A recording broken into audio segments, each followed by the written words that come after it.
Mr. Gerard, confirm, are you online?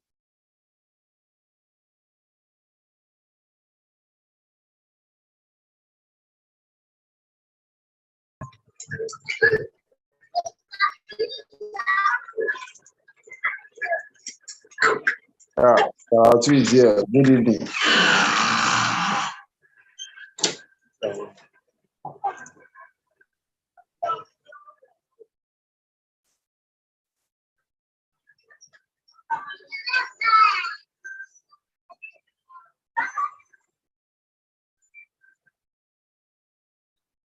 Ella, could you please mute?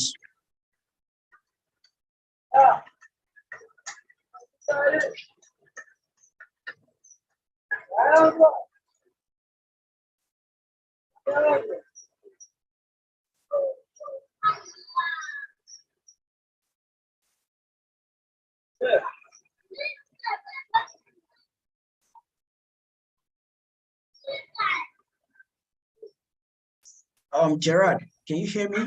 Please confirm if you're online. Uh-huh. 15 Uh-huh. 17 17. 5.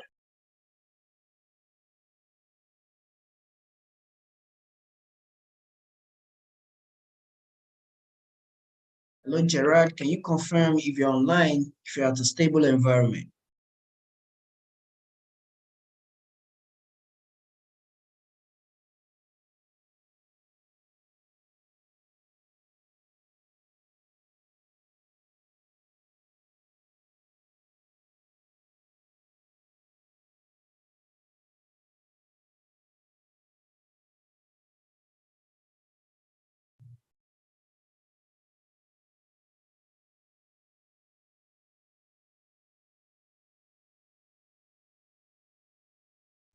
Hello, good evening, sir. I'm online, please. You can continue. I am listening. Okay, About good. from the noisy place. Good day, everyone. Thanks for joining today's section, live section. My name is Akeem Nafiu. I am currently an admission officer here at Carolina University. It's my pleasure to welcome you all here.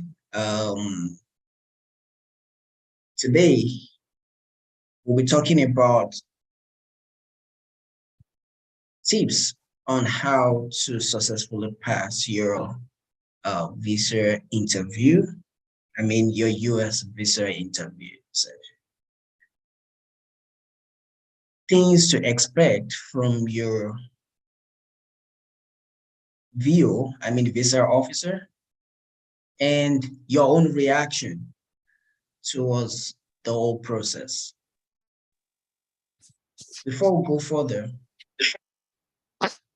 please, when you log in, mute your mic, or I will move you to the waiting room.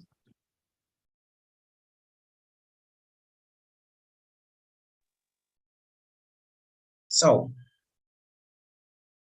as I said earlier, we'll be working together in order to get the successful visa interview correct, and most importantly is your own action that depletes the decision of the VO. Most applicants, or let me say the VO, they already know what they are looking for or what they want to measure from your responses. What matters most is your presentation. Some might even say that, oh, we went there, they just asked 2, 3, 4 questions, and boom, they said I'm not eligible for visa and I'm being rejected. The good thing is your determination. If you are determined and you are rejected, there's nothing stop you from applying again. there is nothing stop you from applying it. I have a friend, we're here in the United States together, and he applied close to 5 times. 5 good times. And at the system, which happens to be last year, it was granted the visa. Some always says that, oh, maybe he shows desperation, maybe he doesn't have proof of fund. Please, will you help us do my phone? Please, as you're logging in, you need to mute. I'll move you to the waiting. So maybe he doesn't have proof of funds, maybe his documents were not intact. Please, no, this person I'm talking about had fully funded scholarship. Yes, fully funded scholarship. At that, he was still denied a visa. The second time, the I-20 page was blocked with fonts, and still it was denied. So there are some concepts that most people don't understand if you're being denied a visa. Before I go further, I'm not a visa expert. Public disclaimer, I'm just using my own experience and other people's experience to coach people. So I stand to be corrected anytime, any day. The I-20 page was blocked with fonts, and boom. Please, once you log in, mute.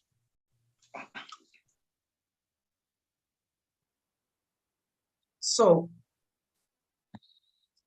as I was saying, it's not about your documents. It is not about, oh, I know how to talk. I have good I-20, I have good sponsor, I have my transcripts are original. I've read a lot of people's transcripts. There goes again. People that always read other people's transcripts. I am not saying that is not good. Of course, it is. It is. You read other people's transcripts in order to sharpen or prepare you accordingly.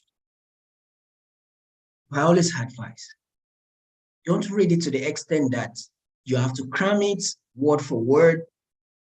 To me, I always tell people, you can only pick the question.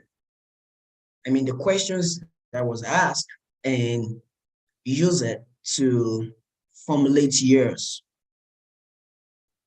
So it is something that we all see in different perspectives. What happened to A might not happen to B. What happened to B might not happen to C. We have seen a lot of people that, oh yes, they got to the VO, so tell me why you're coming to the United States. Oh, I'm coming to the United States for this, for my program, for my master's, and say, oh, okay, so tell me who's going to sponsor you. I said, oh, it's actually my uncle, my father, my brother. And I said, all right, okay, so how do you want to pick up your passport? That is a lock for the person. Another lock for another person is that I personally have seen a lot of people that they will ask questions. They will ask them a lot of questions. Even during mine, I spent close to like 20 minutes during my own visa interview. And at the end of the day, everything went successfully. But it is more like you have to hold firm. There are experts. I want you to know that they are psychologists. They are experts, they are trained psychologists. They already know what is going on in the country. They know that you want to leave your country. And that is why they want you to prove to them that you are a genuine student. You are a genuine applicant. Oh, yes, you have your I-20. Yes, they know you can have your I-20. Oh, they know that, yes, they have, you have your proof of fund. Oh, yes, they have. But once they ask you questions and way you're responding doesn't seem convincing enough, that's where the problem comes in. That is where the problem comes in. So I always tell people that when you are going in to the interview section, there are basic things you need to take off your mind. There are basic things you need to take off your mind.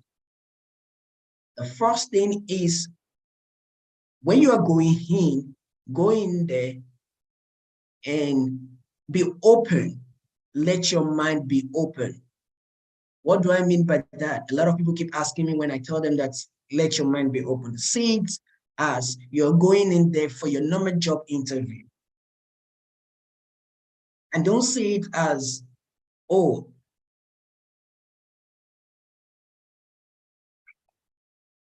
I must get the visa. So most people feel that, yes, it is their rights once all their documents are intact. But they forgot that they have the final say. I always tell most people that reach out to me about US, I always tell them that the US visa, it is not 100% assurance that you're gonna have a visa. But if you believe and you have your documents intact, and of course, I believe in prayer, I don't know about you, this is just me, and you pray towards it, everything work out fine, or everything might work out fine for you. And that is why you cannot, you shouldn't, you must not put in mind other people's transcripts on your head when you're going for the interview. For instance, let's say they ask me questions about, they ask me questions. Let's say the first question is, so tell me, why are you coming to the United States? I was able to answer that. Let's say another person went there. When I finished my own discussion, my own interview section, oh, congratulations, I have my visa interview. Okay, good. So tell me, what were the questions I asked? These are the questions that was asked. I gave you the download and everything. I wasn't giving you the download for you to be able to say, oh, when I get there tomorrow or the next day or during mine, it is expected to ask the same question. What if the first question you put on your brain happens to be the last question the viewer will be asking you? That is why I said there are tactics. There are tactics in which they ask questions. For instance, if they want to exhibit the answer from you by asking you what are the, or let's say, tell me why you're going to the United States. The question can come in different formats. Let's say, okay, so tell me, I can see you have an admission in the United States. So what are your mission? You might be confused. And that is why I always tell people when you are going to be open. Because you weren't expecting that. What if the first question happens to be, so tell me after your program, what next? And you already have it at the back of your mind that, oh, they're gonna ask me questions like, the first question is always, so tell me why you're going to the United States. You're already preparing that in your head. You're shaking your brother, ask me, I'm ready, ask me. And I said, oh, thank you. I can see you're coming to the United States. I can see you're coming to the United States. So what's your mission? I can ask you. So tell me who is sponsoring you. It's actually, there's nothing like actually. When you are meeting those people, there's nothing like actually. Of course, you can repeat yourself. You can ask them to repeat whatever they are saying or what you don't understand. You can always ask them, could you please repeat yourself? I couldn't get that. Please, if questions are asked and you don't understand, don't hesitate to ask. Don't even speak grammar like pardon. No.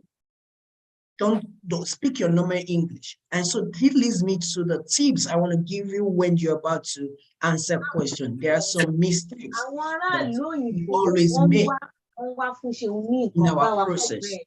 So, there are mistakes. For instance, I realized that most of us, if we go for this visa interview, we are always like,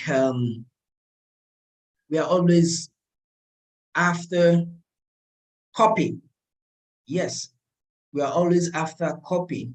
We are always after, copying. We are always trying to imitate. Oh, so tell me, why are you going to that? Oh, I wanna. You don't need to, because you're speaking to an American doesn't make you to speak their English. That's point number two. After being yourself, number one, the number two thing is you don't need to imitate their English. If you like, be the best that watch American film as much as you can. Be the best that knows how to listen to. You have done IELTS 700 times. Oh, so you can speak their English very well. I want you to know something, that we colonized by British, so we speak British English. So most of our English, they find it very difficult to understand. Yeah, even we that we're here in the United States, they find it very difficult to understand most of our English, especially if we speak something like schedule. We call it schedule. They call it schedule. So if you imagine you saying my schedule or my schedule, so speak your normal English and be audible. Be audible. That's the point. If you're this, I understand individual differences. Oh, I'm not this kind of person that knows how to express myself, but this is the logic. When you are expressing yourself, if you are this kind of person that doesn't know how to express yourself, like you find it to communicate, yeah, maybe because of anxiety. Maybe this point will help you. When you walked in, make sure you calm your nerves, you calm yourself, you speak in a very calm way. Oh, so tell me, why are you going to the United States? Well, I'm going to the United States for my master's in business. And forget about people telling you that you don't have 500 minutes, you don't have 30 minutes, you don't have 20 minutes. There's one thing I always tell people, which is it doesn't matter what the outcome is. Trust me, it doesn't matter what the outcome is. If it is positive, if it is negative, it doesn't matter what outcome is. What matters most is your conscience. You might not be working with your conscience. Trust me, there are people like that don't have conscience, they don't work with their conscience. But the point is, you are able to satisfy your conscience. Oh, what was the question this woman or this man or this lady asked me that I didn't answer very well? That is, you are bitten by your conscience. Oh, is it that because I said I am this? Is it because I said I am that? Is it because I am this? So you wouldn't want all those to happen to you.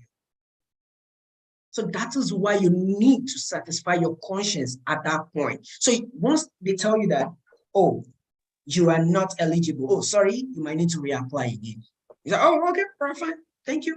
Well, and you leave. And the next thing is you look for another date. Now, for those that they have, let me say, maybe they rejected you and you don't know what happened. It's fine.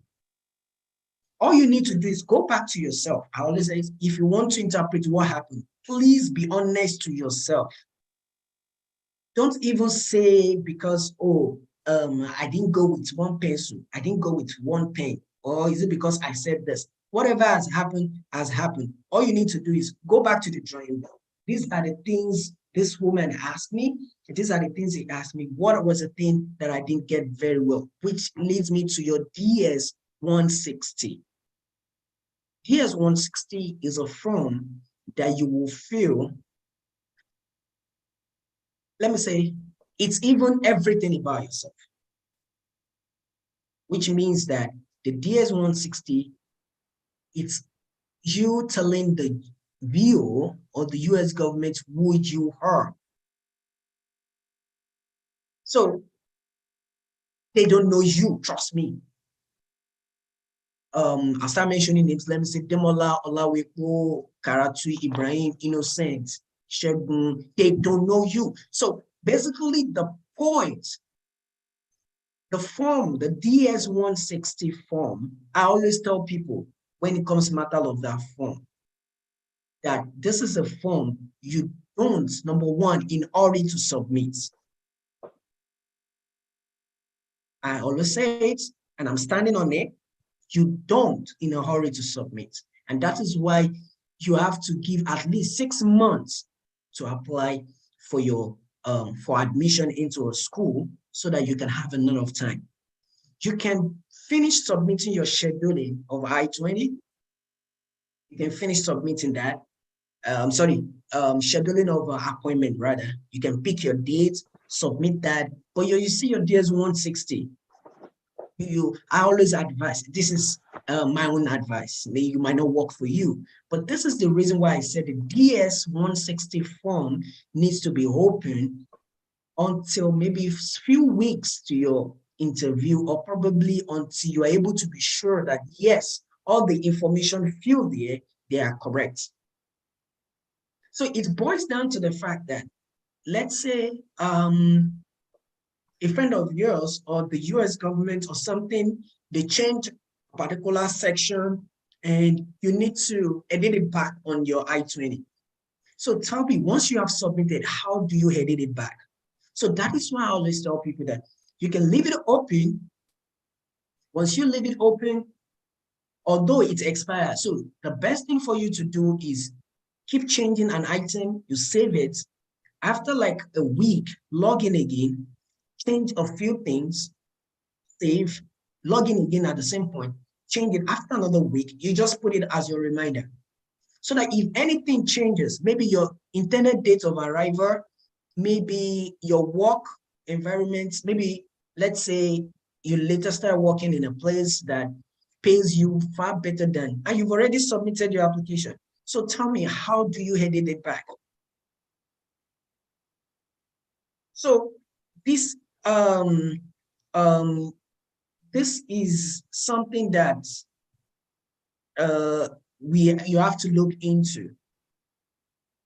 We have to look into it. You have to be sure of who you are, what you're doing, and information concerning whatever you're going to put on your DS 160. So these DS 160 are the things they are going to use to ask you questions. And they look for key areas on your DS 160. They just want to be sure that, oh, is there irregularities? Are there things that are not working fine well, or you have said something that doesn't exist on your DS 160? Sometimes they go far away from the DS 160. On the DS 160 form, there is no place that states that when you're done, this is what you will be doing, or this is your plan now, but they will ask you that. So don't only rely on your DS 160, but make sure that all the information you'll be putting on your DS 160, they are accurate, intact, and correct. Now, when I say intact, that is English. Intact might means you padded it. Intact might means there's no loopholes. Intact might means that the documents you submitted for admission is also the same as what you're taking to the embassy, and it's also the same on what you put in on your I-20. And intact at the same time might mean that you're making sure that, oh, this is what my works for this one. Let me cut it. Let me doctor this. That's what they call intact. So that's why I said it must be intact, correct, and accurate. So intact there has a lot of unsaid words, unsaid sentences that's hidden under that path. I'm going to attend to questions at the end of the section. So I will advise, if you have questions, just keep writing it down somewhere. Don't drop it on the chat box. Just keep writing it somewhere. And by the time we are done with the section, because we have a lot of things to cover and I have limited time. So just keep writing your questions and I will surely answer your questions correctly. So in not to waste time, I hope we all understand what I'm trying to say concerning the things to expect. So in here, we normally assume that, oh, since I have the admission, since I have sponsor, they should give me the visa. They are all trained psychologists. Another thing is that please note, by the time you go for your visa interview, the view, what the two main documents the view is going to collect from you is just your international passport and your I-20. And make sure you sign your I-20. If you are below 18 years old, then your parents will need to sign your I-20. So those are the two documents. So if you like, go back to your secondary school and start packing, I'll call it sheet of papers. And start packing the sheet of papers saying, you're going to the embassy. You are going to do my ask. If they ask this, I'll just give them. If they ask that, I'll just give them. If they ask my pencil, I'll just say, oh, what's the name of my class teacher in secondary school? Oh, he signed it. Let me go with it. You don't need to. All you need is to understand the basics, the basics, the dynamics, the questions always comes in. Please give me 1 minute. I need to attend to questions or trying to connect to my YouTube so that people can watch this live. And while some people are having difficulties in joining the section, it's just 1 minute. I'll be right back.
Right, I'm back.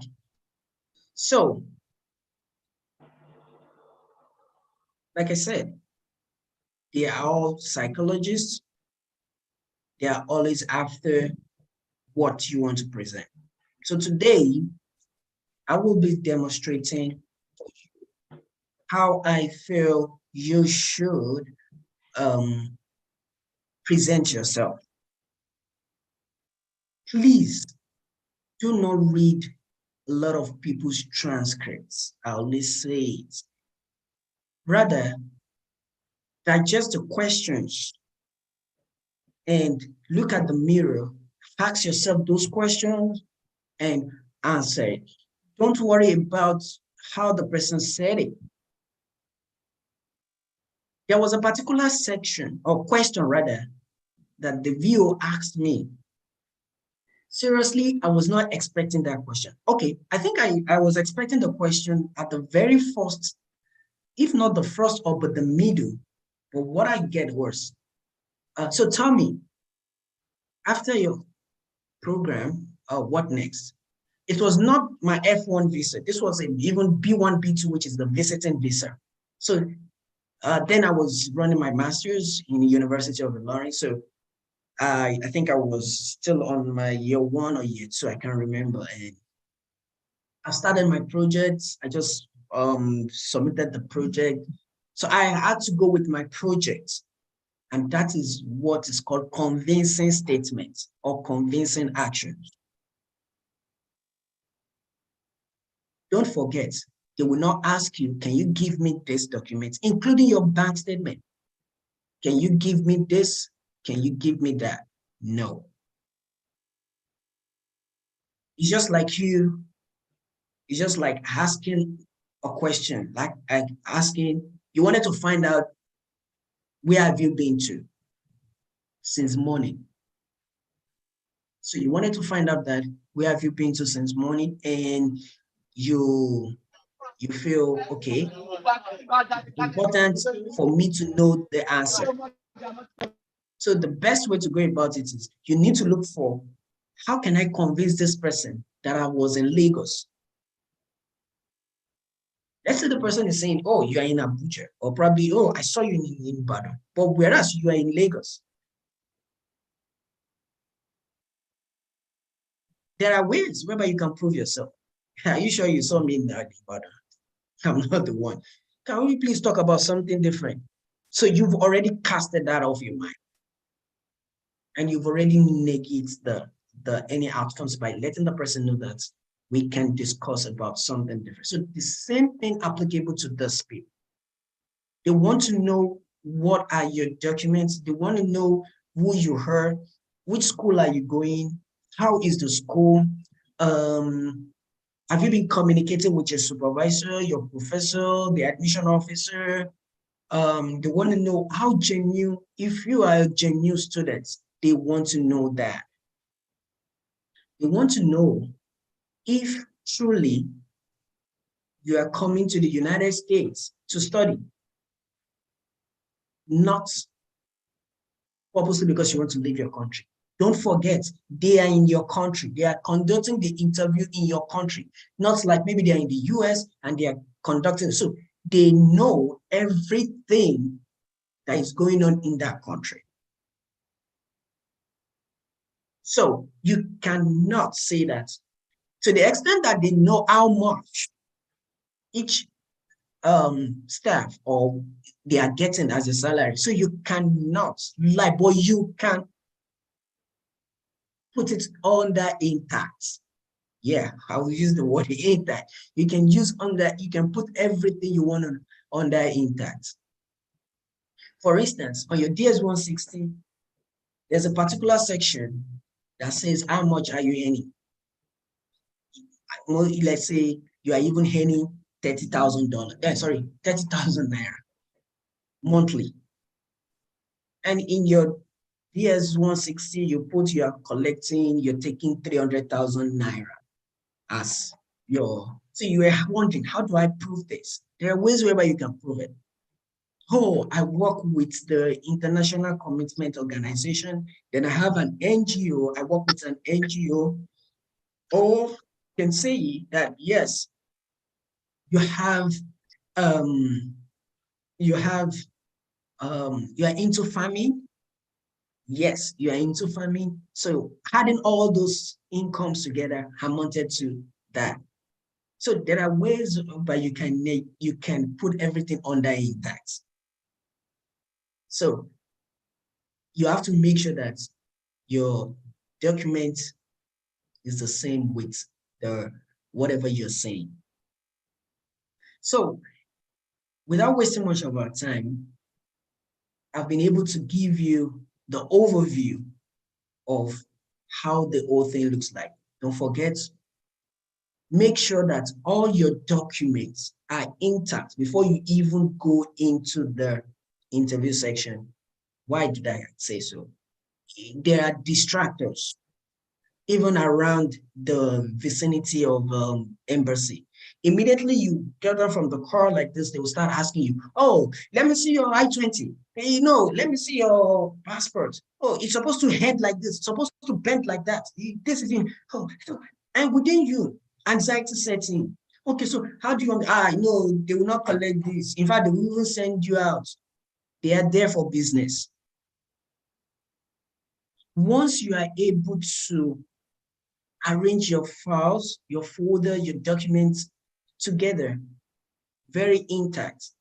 Once you get them from your car, you're walking straight. Note, I cannot speak for Lagos, but let me say for whoever is in Abuja, Nigeria,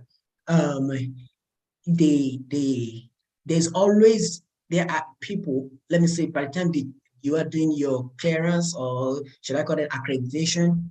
Because once you line up, that's the first thing you will first get. You have to do accreditation. This accreditation, they will confirm your DS-160 number in line with what you've submitted, and if that day is actually your day. So once you get out from the car, you walked in straight.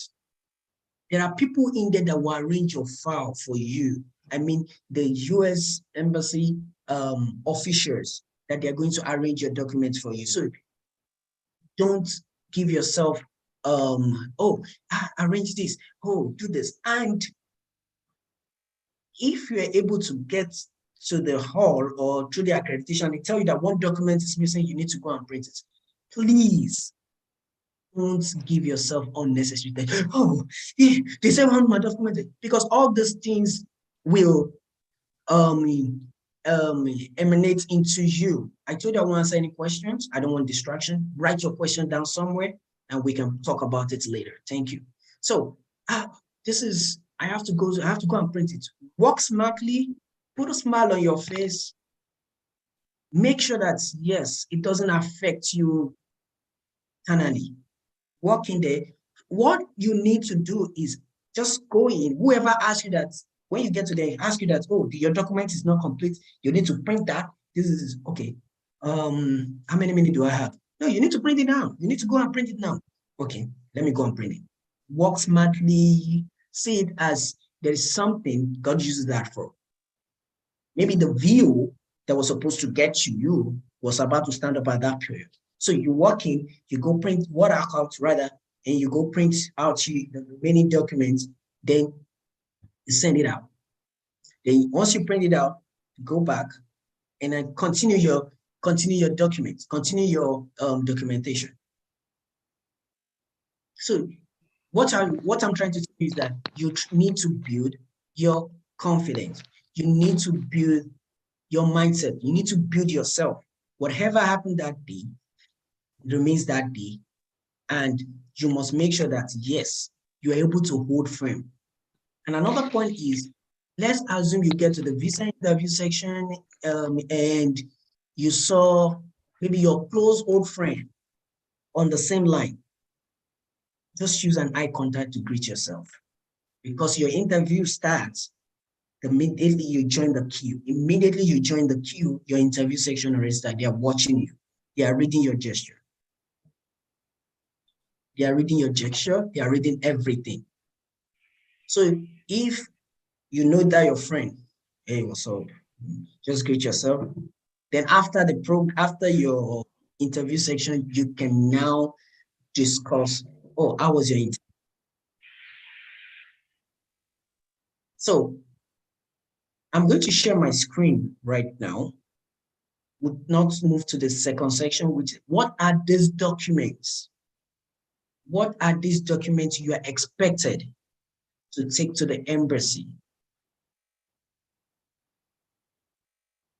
during your interview or for your interview? So I want to confirm if you all can see my screen.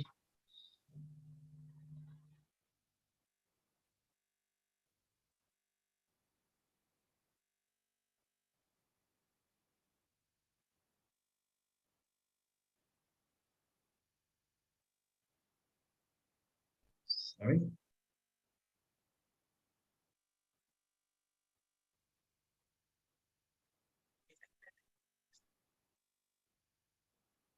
So can you all see my screen?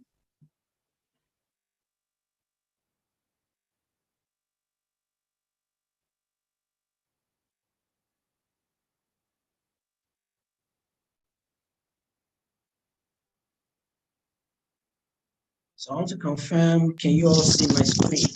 Yes, we can see the screen. Yes, we can see the screen. Okay, good. So, Yes, Yeah, we can see. so obviously these are the documents you expected to go in during your visa interview. Now, what I did here is that I grouped them into 3 basic folders.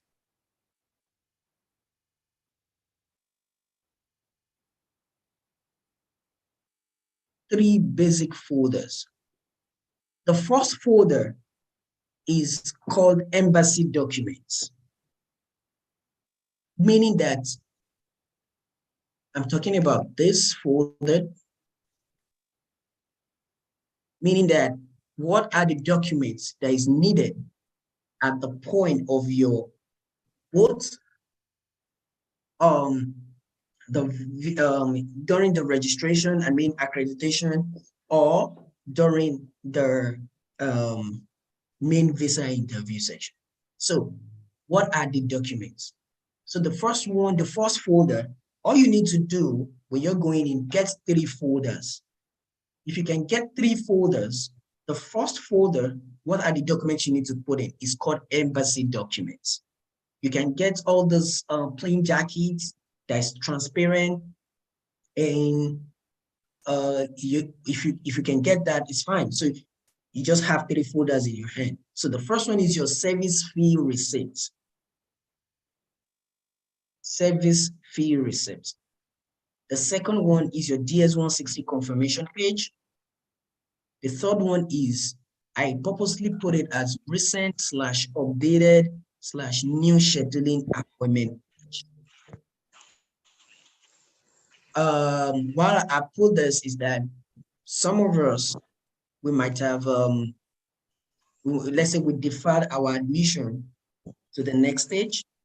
Let's say we defer from summer to fall and you're having spring admission letter with you and you're going in for summer. So you might need to check, which I-20 am I going with? Which I-20 am I going with that's the date of my resumption? Is it the one with summer so that you don't mix it together? So your international, of course, that one should be the number. Then visa fee receipt. Well, I could have put optional here, but so far I've classified it as embassy documents. I mean, this visa fee receipt, could put it as optional, but I decided to leave it since we are seeing embassy documents. And we have 2 passport photographs with US specification. You have is the specification, I think it's 2x2 or so. You can Google it to see the specifications they are requesting for. You need 2 digital passport photographs.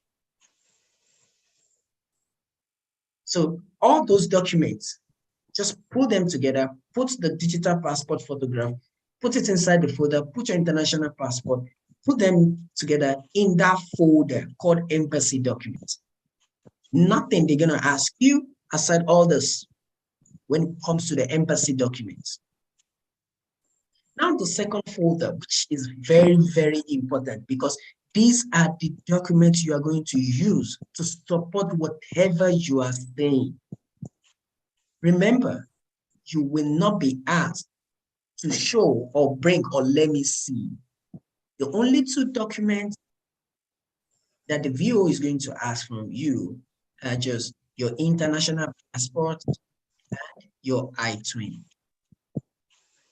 You will not ask, oh, can I have your transcripts? Except otherwise, maybe there is the VO is not okay with what you graduated with and what you are going for. Can I even see your transcript?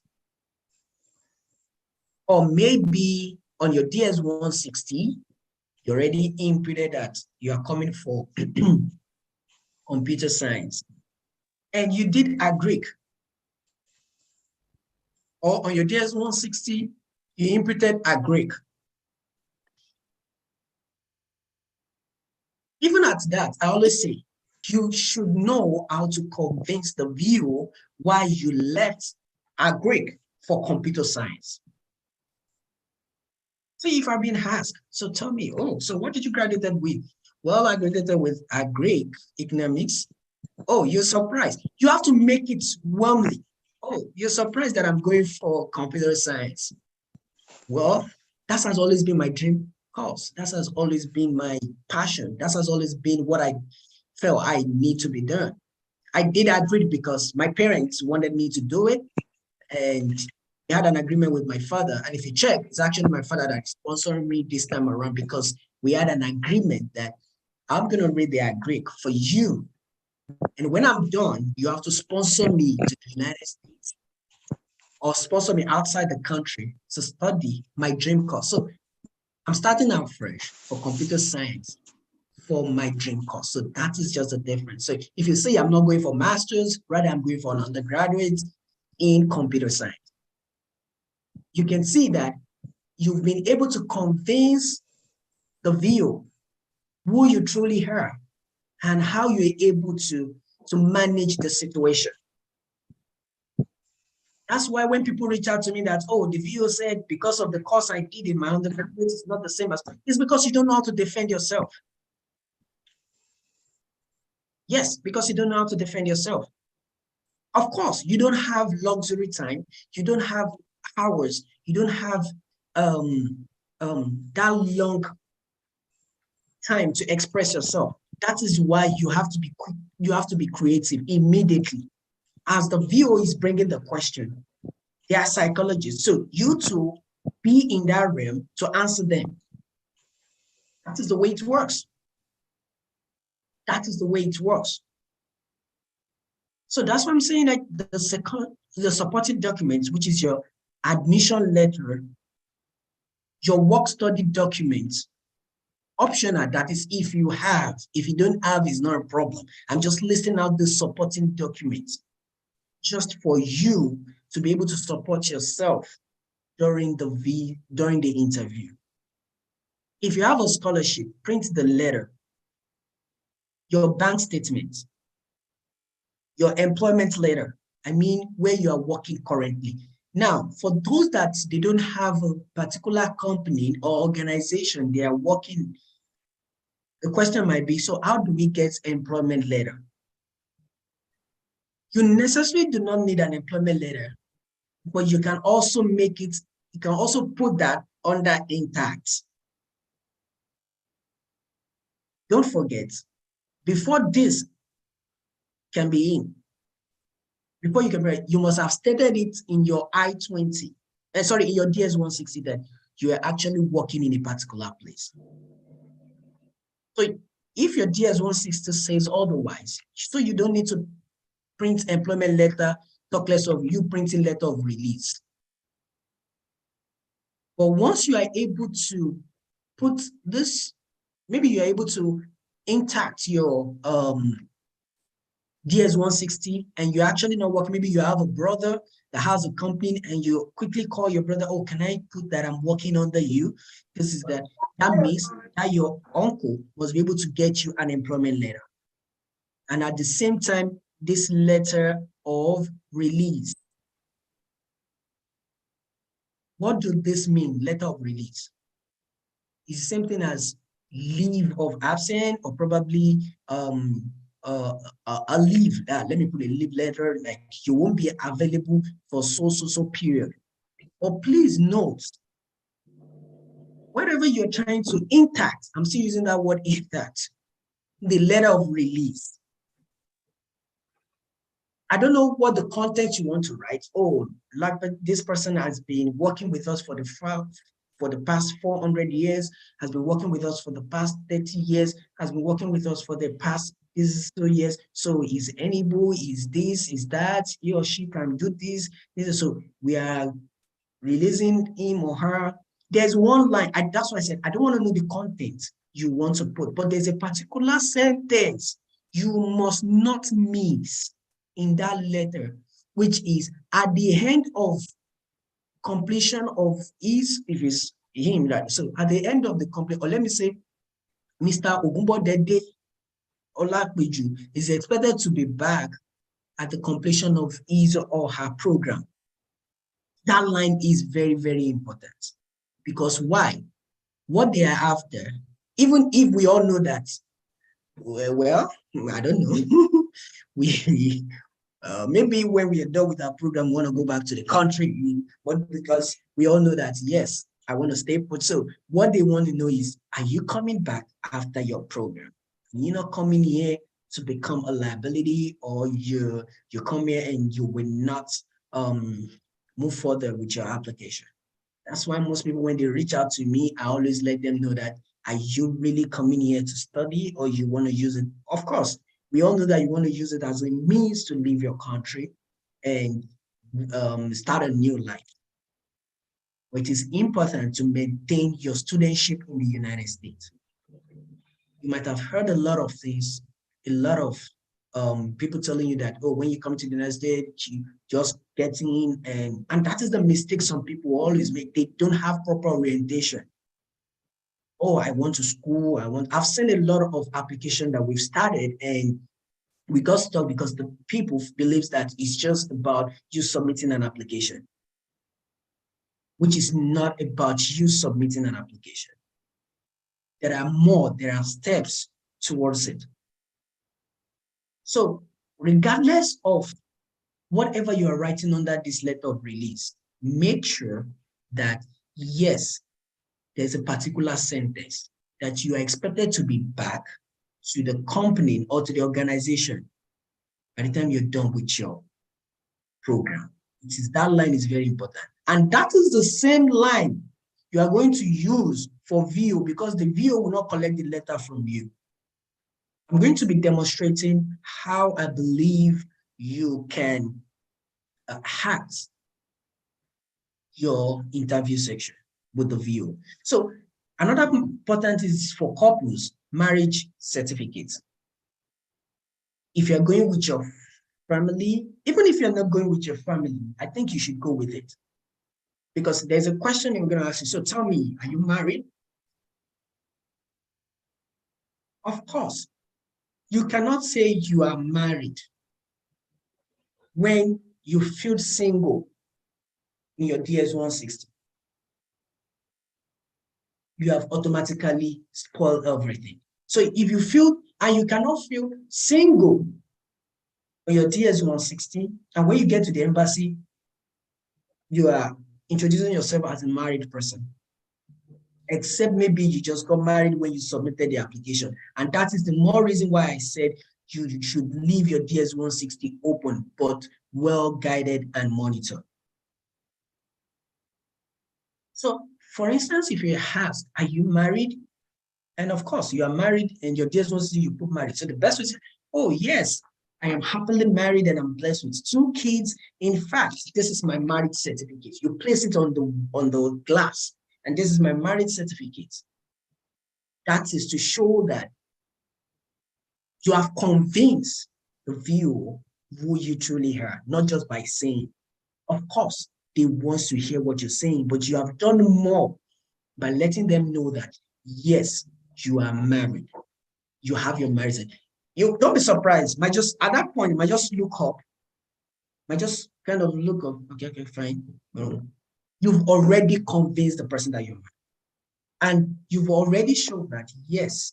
So the next question might be, so why are your family not following you? Which is a very important question. It now depends on you, how you're going to answer that. To me, I would say, let's say I'm going alone. I would say, oh, about that, my kids are still in school. I don't want to disrupt their academics. And the nature of the job of my husband doesn't warrant him to move with me now. It works, even if it is not working with Dangote, is not working with known organization. Quantify your English. Polish your English. I mean, the adjective you want to use to qualify your words, put it in a very straight line. Not 90, not angle 90, make it on a 180 or 360 so that it can fall back to you. Oh, so the nature of my husband's jobs, he will permit him to follow me to the United States. I'm actually an academician. It's my dream to study abroad, and I really want this dream to come true. So my husband and my kids will be following me because of my kids' academics and the nature of the job my husband is doing. He actually works with the federal government of Nigeria at the state house or anything. Even if it doesn't work at the state house, just qualify your English. So you have as well nullified that they have seen it that no matter where you are going, or let me say, even if once you leave for the United States, you have something holding you tied back home, which is your family. Meaning that you still have to come home. So you have actually put everything in a straight order. Now, enrollment receipts. Two things. The first thing is, how do you use this receipt? And at the same time, why is this receipt important? For Carolina University, after the admission, you have to pay an enrollment deposit, which we all know as acceptance fee of 200 USD. This is very important, and it is non-refundable. Even if your visa is expired, the instruction is there. It's part of your school fees. So it will be deducted from your school fees, and it is an enrollment deposit that you're using to hold your space and hold yourself and to get yourself entered. So how is this important when you go for your visa interview? As I said, you have to be creative. For every document you are going with, this is more than you saying, my name is this, I am that, I want. Smartness needs to come in. Creativity needs to step in. Don't be too desperate, but at the same time, creativity needs to come in. So where I'm going to use this, if I were you, I will use it at the very point where I'll be praying that, please ask me, why am I going to the United States?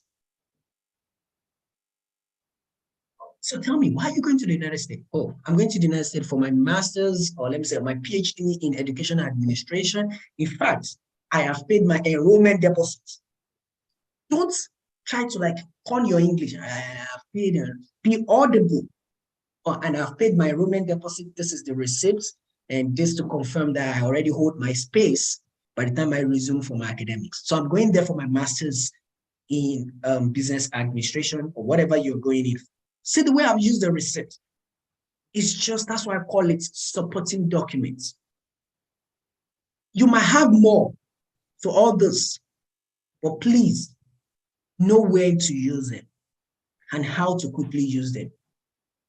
By the time you are meeting the VO, all this embassy, the good thing is that once you have 3 folders, the first folder is embassy document. By the time you've started your interview section, all this embassy document is gone. The VO will not ask you again. The VO will not ask you about your visa fee, you have done all those ones. So you quickly put the folder somewhere and have the remaining 2 documents, which is your supporting document and the academic supporting documents. So your old I-20 Now, why are we using this old I-20? Basically, this is only for those that have started your program online. If you started your program online, you will need your old I-20 so that the VO can see that you actually registered for the course that you're taking. So, but if you're not starting online, you don't really need to come with your old I-20 or go to the embassy for the I-20, go to the embassy with your old I-20. You don't need to complete, you wouldn't want to complicate yourself, because preparation is the key. That's why you have to arrange them very well.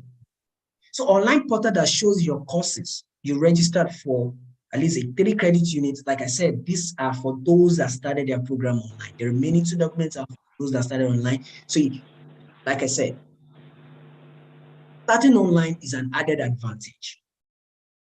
Has a great advantage over everything, because by the time you start online, you already have a course to take. You already have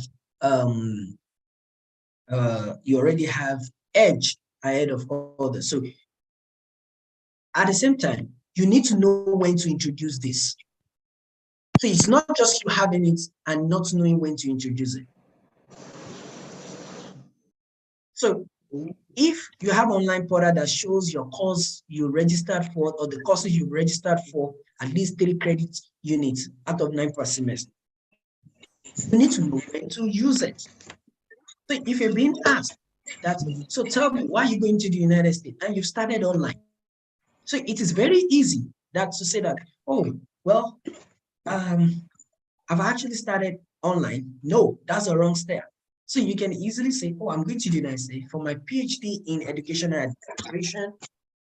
As a matter of fact, I have started the program online. So I'm only going to continue my program. And I actually started online because nature of my job, I had a promotion, and that was why I couldn't join them.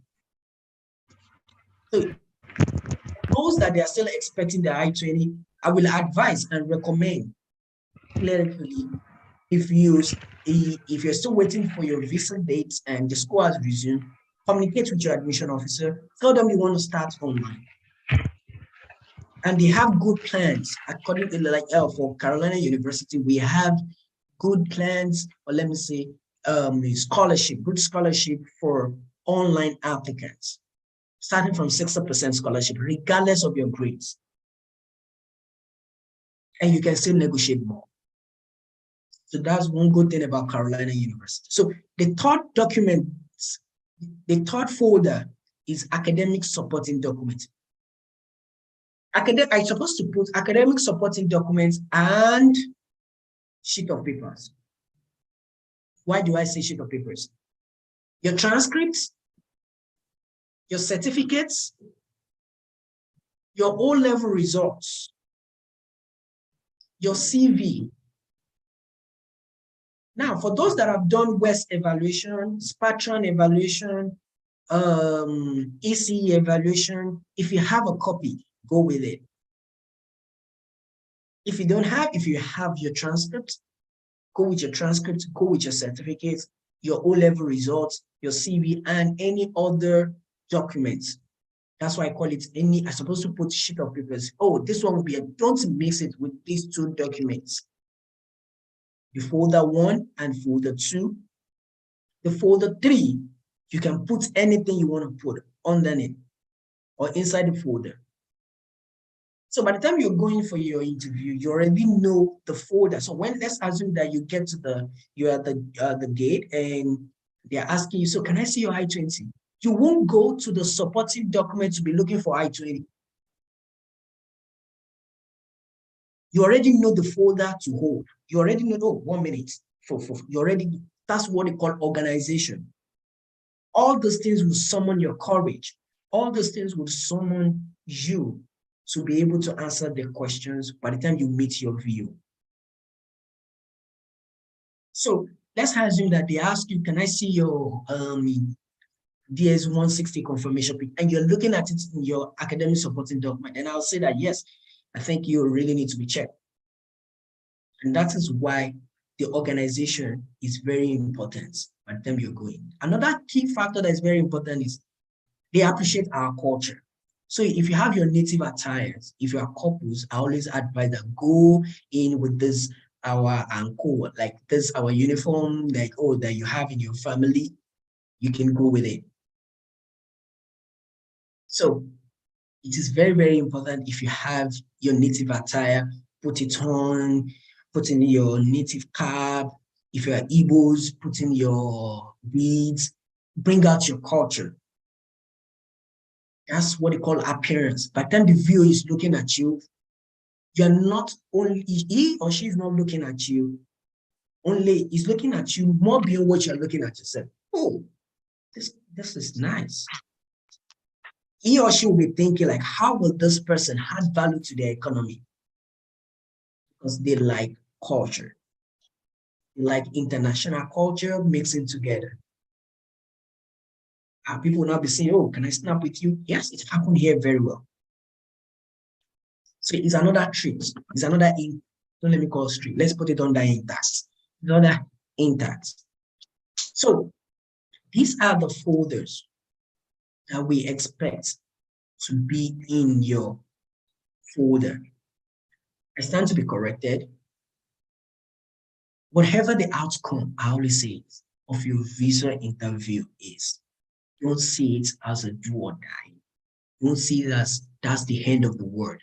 Don't see it as, oh, and I prepared very well. I didn't sleep. I didn't eat. They don't know that. And that is why a day to your visa interview, you need to relax. You need to calm yourself down. Once you are able to arrange your documents, your folders, and you're keeping it somewhere where the rats will not take it. Because once the rats take it, that's it. So, and it won't be a day, maybe your friends will come and greet you like, oh, I want to use this folder and just go along with it. I pray yours won't be like that. So you have to be, at the same time, be careful of how you put it and what you say. So these are the basic 3 documents that I always recommend for people to arrange in their folders. So at this juncture, I have someone that's having interview section tomorrow. I would like to call on the person for us to have one-on-one communication, one-on-one interaction.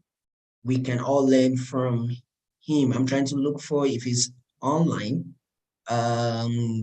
Gerard, you're I'm online. I'm okay, good. online. Using Caroline Ezaru's phone. Okay, so you're online, right? Yes, I'm online. I'm online. So let's communicate one another. What are your fears for tomorrow? Okay. I have some questions, and I just want you to push your light on. And then secondly, the organization I'm working with, I'm working as a volunteer. I requested for a letter of release. They said I'm not a staff.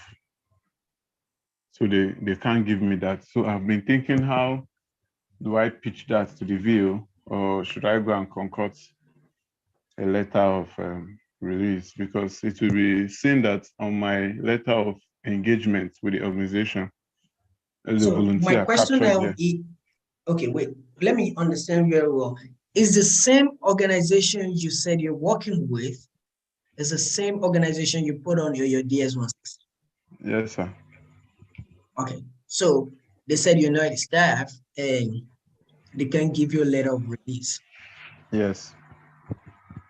You can actually put it under intact. If you have been following us this morning, you can actually put it under intact and just make sure that the document you're presented looks more legit.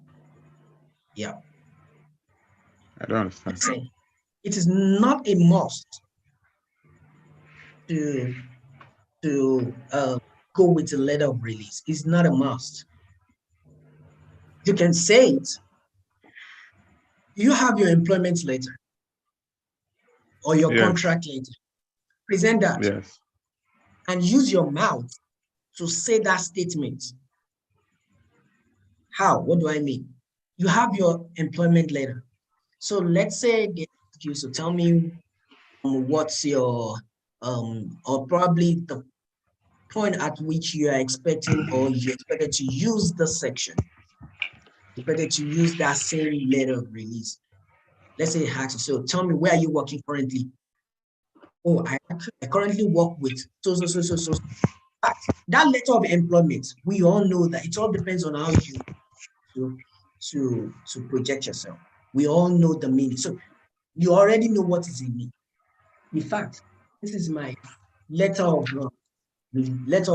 release that states that just use your hand, point it. They are psychologists. So you being the rep, that's the point. Oh, so this is a letter says that I must be back at the end of the completion of my academics. So by the time I'm back, and you quickly defend your point, by the time I'm back to the organization, I will actually be able to lead effectively and efficiently. So I can use whatever I've learned over there in the organization. So you don't need to stress yourself. Go with the same documents. You don't need to distress yourself. You don't need to stress yourself. So far, you have an employment letter, so you can go with your employment letter. So are you saying I can present the same employment letter as a Yes. letter of release? They Now, are not going to collect that document from you. So okay. You already know that they are playing with your brain. So you two play with the RAM. That's why I use the word intact. Okay, since I started with the organization, my positions have transitioned. I think I started in November. I started as an AMR DEC. From there, I moved to a DEC. From there, I moved to data officer of the whole local government, but all still is still captured as a voluntary position. So now I have contracts. I have the letters stapled together from the inception when they gave it to me to the latest one, which is behind. So I'm now thinking, how do I now pitch that letter of release in the final stage without presenting it? Or do I need to detach one? If you understand what I'm trying to say. Yes, you can detach one. You can detach one, and at the same time, you can present in your saying. Doesn't matter, even if you have a kind of bunch of offers from your organization, detach one and use and say it to justify whatever you're saying. So far, it's a letterhead, not just ordinary sheet of paper. It's a letterhead. It plays it on the window side. The window just plays it for the viewer to see. Okay. Some might even tell me that, don't show me any document, don't show me any document, don't show me any document. I'm okay. You don't need to worry yourself. Don't relax. Yeah, I'm just proving my point. Let the viewer know I'm just proving my point. And that's why you have to be audible so that the next person beside you will be able to hear you. And don't speak English. Speak your normal English, and whatever he says and you don't understand, ask the VO to repeat. He or she will repeat. Okay. Can I ask you the questions I have now, sir? Yes, please go. That's why we are here. I need your Every one of us, we are here because of you today. Now, your professional answers. The first one is what my professional answer? US, and what will you specialize? Yes, what will you specialize? What will you specialize in for your degree? What will be your major? Okay. That is one question. If you can give me an answer. Okay, what will you specialize on your is it after you are done with your program or during your program? Now you say, why are you going to the US? Then what will you specialize in for your degree? What will be your major? Note, your I-20 already stated all that. Your I-20 will state the degree you're going for, which is a PhD. If it's a PhD, it's going to state doctorate. If it is a master, of course, it's going to be a master's. If it is undergraduate, to state undergraduate, and the course in it will still be simplified. So they've already, they are saying it. He or she is saying that the courses, everything on your DS1, on your I2, at the same time DS1, but he still wants you to say it, wants to hear you. So the best way to answer that would be, oh, well, I'm actually going for my PhD. I mean my doctorate. I always use those two words. Why? Because might not be able to get me very well if I use doctorate. Maybe he might be feeling, I mean, I'm a doctor. So I have to assume for the view. So I would rather use the two. Nobody's going to hear PhD and still thinks that you mean doctor. Of course, it's a doctorate degree, but you are still in purview. You're still in process. So I'd rather use the two. Oh, I'm going for my PhD, mean my doctorate degree in health administration. And I've actually been health as a pharmacist for over 10 years. I work as this. You cannot start naming yourself. I worked as this. I was a chief pharmacist of the United Nations, blah, blah, blah. I was this. That's where impact comes in. And ever since I started working with the organization, I've been promoted for good time. I started as a sales rep, and now I am one of the board of the directors. Okay, sir. You know, in my own DS160, regarding work experience, I think I only provided the current one and the previous one. But I have a lot to back it up, but I didn't put it on my DS160. Are you advising me? Yes, that's what I'm saying. That's why the first thing on your DS160 needs to come out first before adding on other things. Okay. Because, you know, the CV I prepared, I had to streamline it to what I submitted on DS160. I didn't add those previous. Of course, you have to make sure that what you submitted on your DS160 comes first before adding to other things. And I will tell you at this juncture that you don't need to go with some things that doesn't really necessary. I will put it that way. That doesn't really necessary for you to start, because you don't have that much time, and you will get yourself confused and imbalanced. You have too much documents, and you don't really know when to pull them out to use it, and you get yourself confused. You start. So why don't you go with the effective and efficient documents and use your mouth to say, since we all know that they are not going to be telling you, okay, can I see the letter? Can you give me this? No. So I'm just advising you to go with less documents, but the most important document. All right, thank you.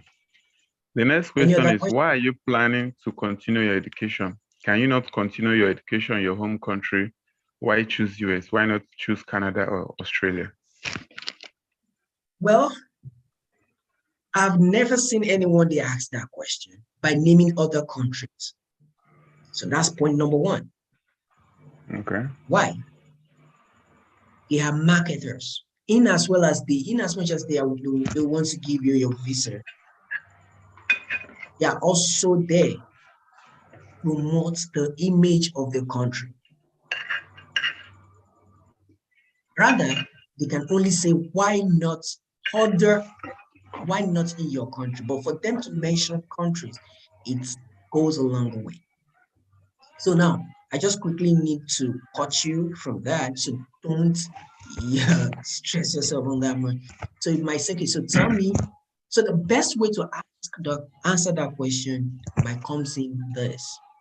So if you're being asked, so tell me why the United States? Why United States? Might even go as far as asking you why United States, why Carolina University? Is that the only university? Might even give you like 4 or 5 questions at a point. So why Carolina University? Why United States?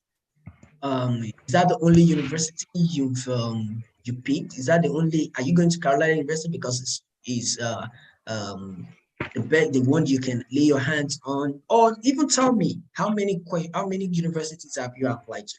Look at 5, 6, 7 different questions just to answer in one way. So why are you going to the United States? Well, I'm going to the United States to further my academics in a doctorate on health administration. I decided to further my academics because you can even hide under promotion in your company. My company actually, I'm bidding for a promotion in my company, and I feel most of the applicants, we are all fighting for the same organization, has more credentials than I do, and I really wanted it. So the only way, who's that? And the only way to get that is for my academics, to improve in my academics. Sorry, who's using that? It's affected. So, and the only way to get that is for me to study, not for you to study, to increase more in my academics. And I decided to pick United States, specifically Carolina University, because of their curriculum. Hide on the curriculum. Because of their curriculum, the curriculum is top-notch. And is it the atmosphere? Is it the conducive environment? Is it the learning? And most times, name professor that you yourself don't even know their name, don't even know if they exist. You can put it on the internet. The last time I had communication with Professor Yoshun, who is actually the director of this is that. That's where Intact comes in. Don't forget, you're trying to make sure everything are intact. So you are making sure that there is no loopholes. Normani, how did you look like? Said? No, that's not from you. Okay, somebody asked a question like very funny. How did the person look like? Yeah. I think that's a kind of strange question to ask you. How did the professor look like? They might just tell you to describe. They might just describe. They might just tell you. You said? Aside from hiding on that curriculum, what about the way they respond to your mail anytime you're having anytime? That's why I with said them? yes. That's why I said enabling environment, conducive environment. You can make mention of any other advantages you feel it's suiting you. Now, this is what I always tell people. Let's assume they ask you a question that why Carolina University? Why did you pick Carolina University? So it is very important to know that they already know where you are going. They already know question. So best way to answer that is, so why did you pick Carolina University? Why Carolina University? You don't need to go to the Google and start saying Carolina University. Start reading profile of Carolina University. Rather, why don't you under the fact that all the points your education is missing, all the let me say all the benefits you wish your education system in your country could have, why don't you start naming it? Is it a conducive environment? Is it the adequate response to information, the curriculum? So all the things, you don't really need to hide. You don't need to start reading about the school. The school is at Winston-Salem University. It's located this. It has 2 top building for this. The office is like this. No, they just want to hear your question, your opinion. So instead of that, why don't you put everything you feel your company, your country are lagging in line with what they want to hear? So have I been able to answer that question? Yeah, thank you very much. So what's the next question is, tell me about, you've been talking about the curriculum. Tell me about the curriculum that attracted you to Carolina University. Okay. You see all those questions? um, they are not, I wouldn't say they are not, or let me say the questions are not, they are not the question to nail at. But if you're being asked to say things about the curriculum, of course, as a PhD student, I'm very sure your advisor could have sent you your what's it called, your time frame, your timeline, so you can print that out and display it. Oh, about the curriculum. In fact, I even have this. I'm to take this. So it is not left for you to read more about the program you're going for. How many credit units you need to register as an international student. So part of the curriculum is you register for this, you registered for 3 credit units, you've registered for introduction to health, you've registered for administering of, just find one English, put everything under intact. So it is left for you to know more about the program you're going in for.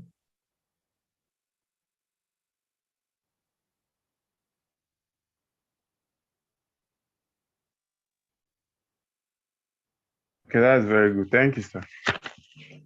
The next question is,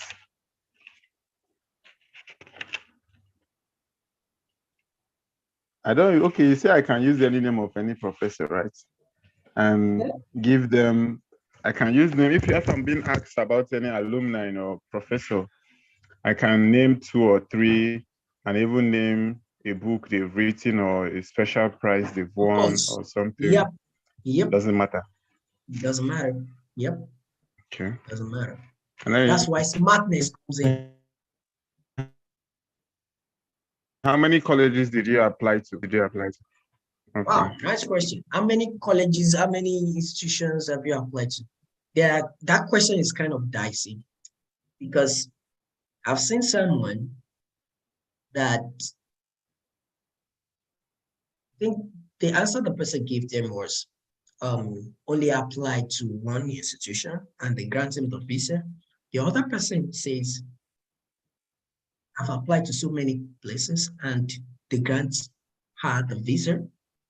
And another person also says that I've applied to so many girls. And so the question is actually in a way.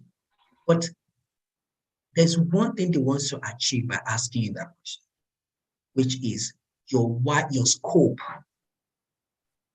Your scope. So the best way to answer that might be, so it's not led for you if that's the only institution if Carolina University is the only institution. Best way to answer that is, well, I actually have applied to the 3 institutions. Note, you don't need to cram your institutions here in the United States. All states, so far you are used to so many states in the country, they have their state university. California State University, Indiana State University, Winston-Salem State University. So they have their state university. So you don't really need to cram. That's why you don't need to cram when you're going in. So, well, I've actually applied to so many. I actually applied to 3 universities. And the good thing is that the 3 gave me the admission, but I picked Carolina University because I compared the curriculum. And the curriculum suits my intention, suits my plan, suits my desire. And that is why I've decided to just go for Carolina University once and for all. So I don't want to be going front and back. Simple. Okay, thank you. Please. Yes. Please mention the one of just applying to only Carolina University. Okay, if it's only Carolina University you apply to, but if you ask like, okay, fine, so which how many, is that the only university you've applied to? Well, yes, that's the only university I applied to. That's the only university. That's the only university I've applied to. And I actually applied to them through the University College adverts. And immediately I checked their curriculum. Always use curriculum because that is the point. That is the point of application. You just don't say school and apply there. That is why Carolina University provides adequate curriculum for study flexibility. The good thing about Carolina University is that they have both in-person and online. For every courses we're taking, we have those that they are taking the course online. So if you cannot be here physically, you can as well start online. You can as well do your program online. So for every course, there is they are online. So the flexibility can set in there. So immediately I read the advert through, you can say through you, and I got to know Carolina University through education fair. And immediately I went to their school side. The curriculum suited my intention. And I didn't bother to apply to any other school. And I just applied to the school once and for all. And I've been monitoring my application to this point. Very simple. Have I been able to answer your questions? Perfectly well, perfectly well. Okay. So the next one is, have you been to the US before? Okay. So let me ask you, have you been to the US before? No, it's your answer. I can only speak for myself. They asked me the same question too. So I can only answer that question based on the information you are giving me. So that's why I'm asking. Okay, you know, if I'm to answer this question, I'm supposed. Okay. So I can know how to answer your question. Thank you for the question. No, it's not. Okay. I understand. What I'm saying is that you want me to answer the question, right? Yeah. Then I can only answer based on your own information you're giving me. So that's why I'm asking you, have you been to the United States before? No, sir. No. So I can know how to answer. I don't mean anyhow. It's just for me to know how to answer your question. No, I thought you were saying I should answer the question in full. No. I'm only asking so that I can know how to answer the question. So if you're being asked that, have I been to the United States? And I haven't been to the United States. So the best answer would be, well, I haven't been outside, or let's say you have been outside your country before, but let's say you have not been to, well, I haven't been to the United States before, and this will be an opportunity for me to meet different cultural diversity, different people, and to learn more about the United States of America. So I haven't been to the United States before because I don't have any opportunity, or I haven't been opportune to be in the United States. And now that the opportunity paved way, I think this is best for me to grab it. And if you have been into the United States before, it would be, of course, yes. I was in the United States 2019, September. Now, you have to give a specific date because your DS-160, it would have shown that, yes, you already put it there. There's a particular section that said, have you been to the United States before? And you said, yes, they will ask you the date. So you have to be date.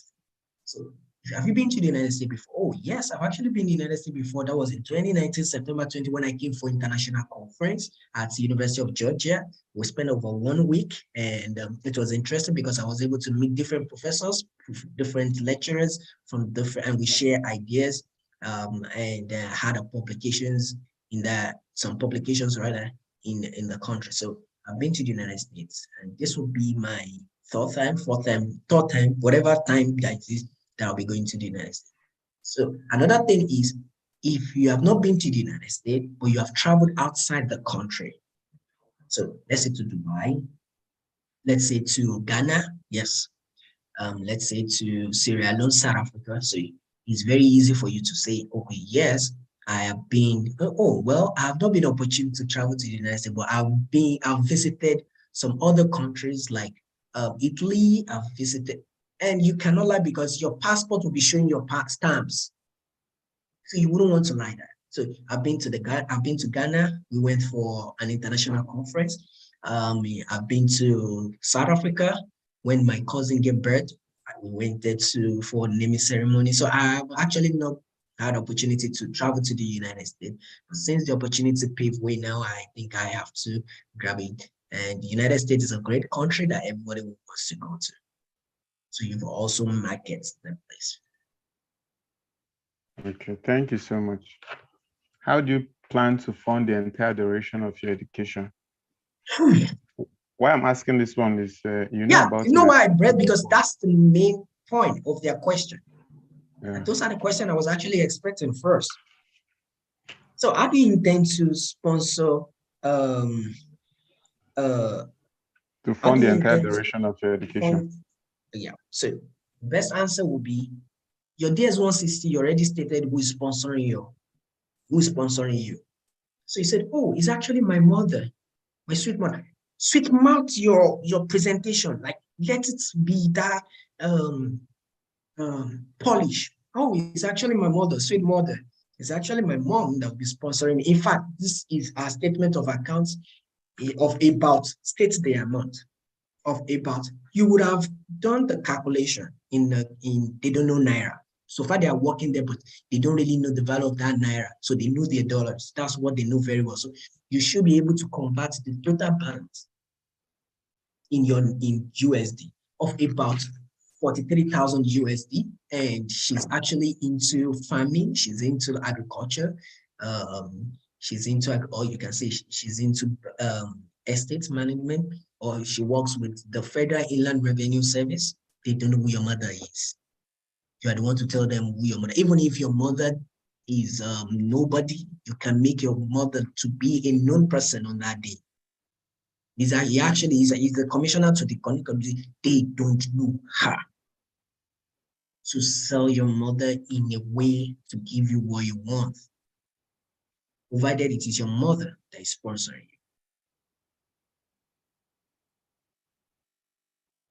you. Have I been able to answer that? Very well, very well. How much do your school cost? How will you meet these expenses?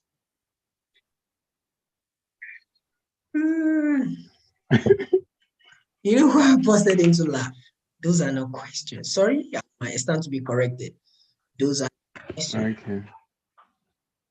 Those are not questions. Will you come back during corrected. Will you come back during? Rather, the question would have been in how do you intend to finance this? Yeah, that's the part I'm looking at, like via monthly, stipends from your people and all that. Do you understand? With the cost of living and the fares and feeding and all that. So I'm looking at the part of how much do you tell them via monthly stipends coming in, and to balance with the cost of living and the. So you can actually match the two together. You can actually match two together. Like your own funding, even if it's not stated on your I-20, your own funding and your mother funding. So you can say that, well, for the whole academics, is actually my mother that will be sponsoring me. She's into it. In fact, this is a statement of accounts. She owns this, she owns that, she's this, she's that. And coupled with my own job too, I was able to save about 10,000 USD to support myself when I get to the United States for my academics. And because I've wanted this, I've also, it requires planning. I've actually planned this for over 2 years now that I've been saving. I've already have it at the back of your mind that if I'm going to further my academics, it must be outside the country.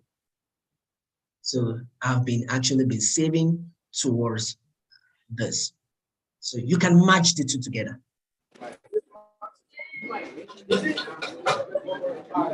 Any other question? Yeah, even with the fact that I didn't print my bank statement. Doesn't matter. Okay. Because your bank statement, you can print it, but you can, because it is not on your I-20. So you can state it. You can state it. That at the same time, because Not all other documents, so they are there, so you can state it.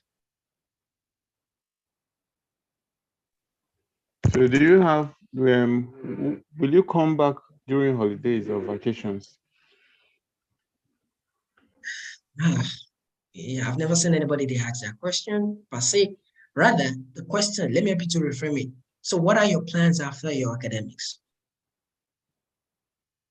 Don't forget, Yeah, you would have that's the explained question. ahead. That's the question. They will not After ask, are you coming back after? post-graduation. Because they know that international students, you are allowed to come for vacation. You cannot travel during the section, but you can travel when the school is on break. And you can't just leave your school like that. You need the consent of your DSO. The DSO will give you a permit card, and that card is what you're going to use to leave the country, and that's the same card you're going to use to enter back to the United States.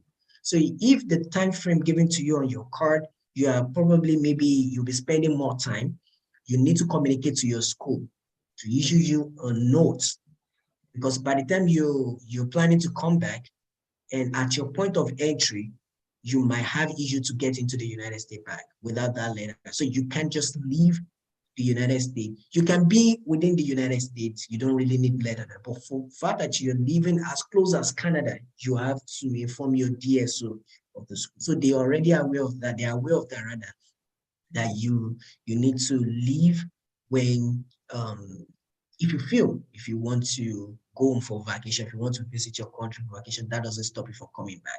So the question you asked will be, so what are your plans after your academics? So immediately, the only thing they want to hear is, are you coming back? But they are silent about it. So the answer will be, well, I'm actually the head of operation in my organization, which I'm planning to be the head of the department. So by the time I'm back to the country, you have already casted him from the question or the notion that you are saying. So by the time I'm back to my country, Nigeria, and to the organization, I'll be able to hold a particular position in the department. I mean, I'll later be the head of the department, because by then, all my international experience, I'll be able to use it in the organization and to train my subordinates. So you've already cut it off from that. Don't have it at the back of your mind that I'm staying there to learn, to use all of what I've gained or what I've learned in your country. I'm taking it back to my country. That is what they want to hear, because they don't want you to stay after your academics. We'll soon be coming to the end of the Thank you so section. much. And Yeah, the last one. okay. The last one is this closing one. Why should you be given a student visa? Wow. At this juncture, I think I would like to call on Mr. Oladapo Rosso. He's a PhD student here in the United States, and we always do this together because we can only come together to be one. And I've called him here to join us in the section to at least give us one or two things, share his own experience. We are not experts in this. We stand to be corrected at any time. So, Mr. Oladapo Rosso, are you there?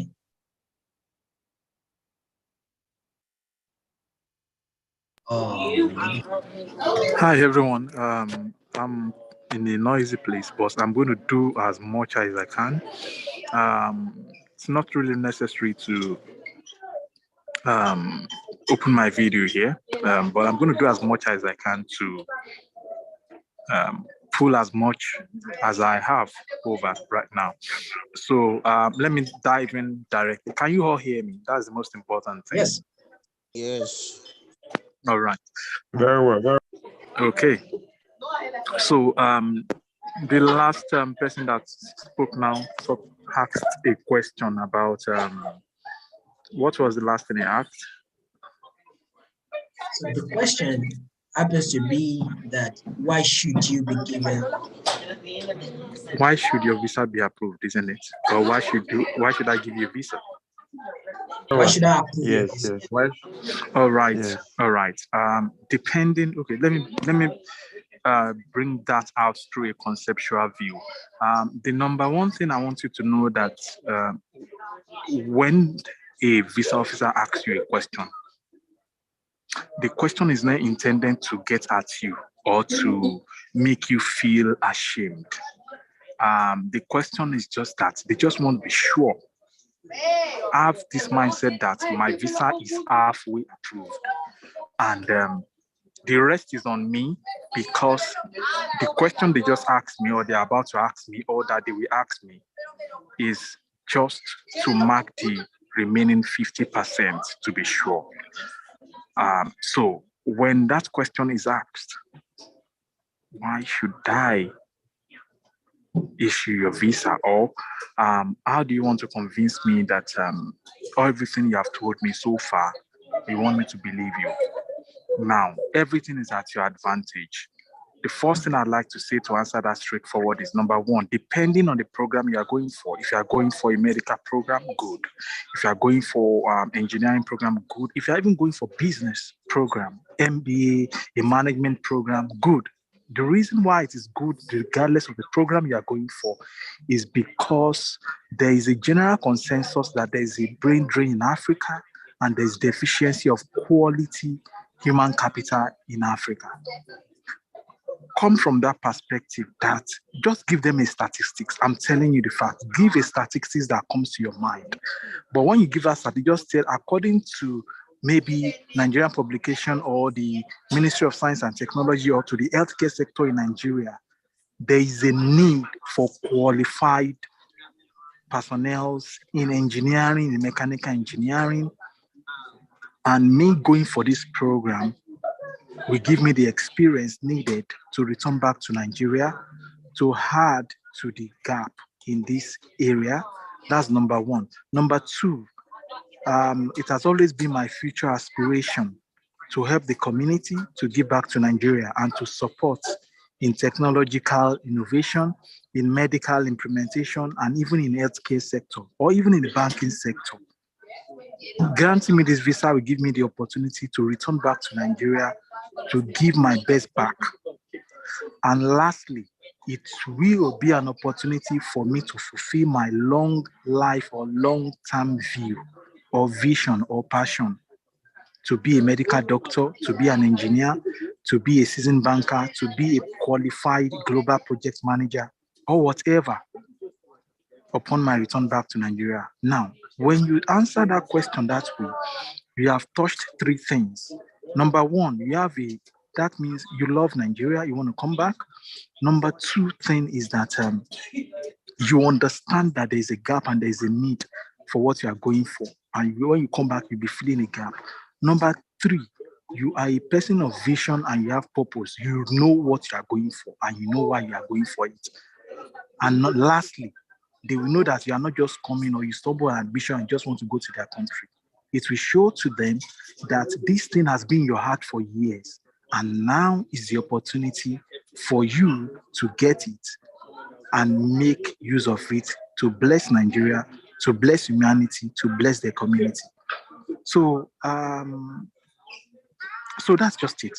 So there's no need for you to repeat the question that when you grant me the visa, it will. Just tell them your passion, tell them the challenges in that industry in Nigeria, and move on.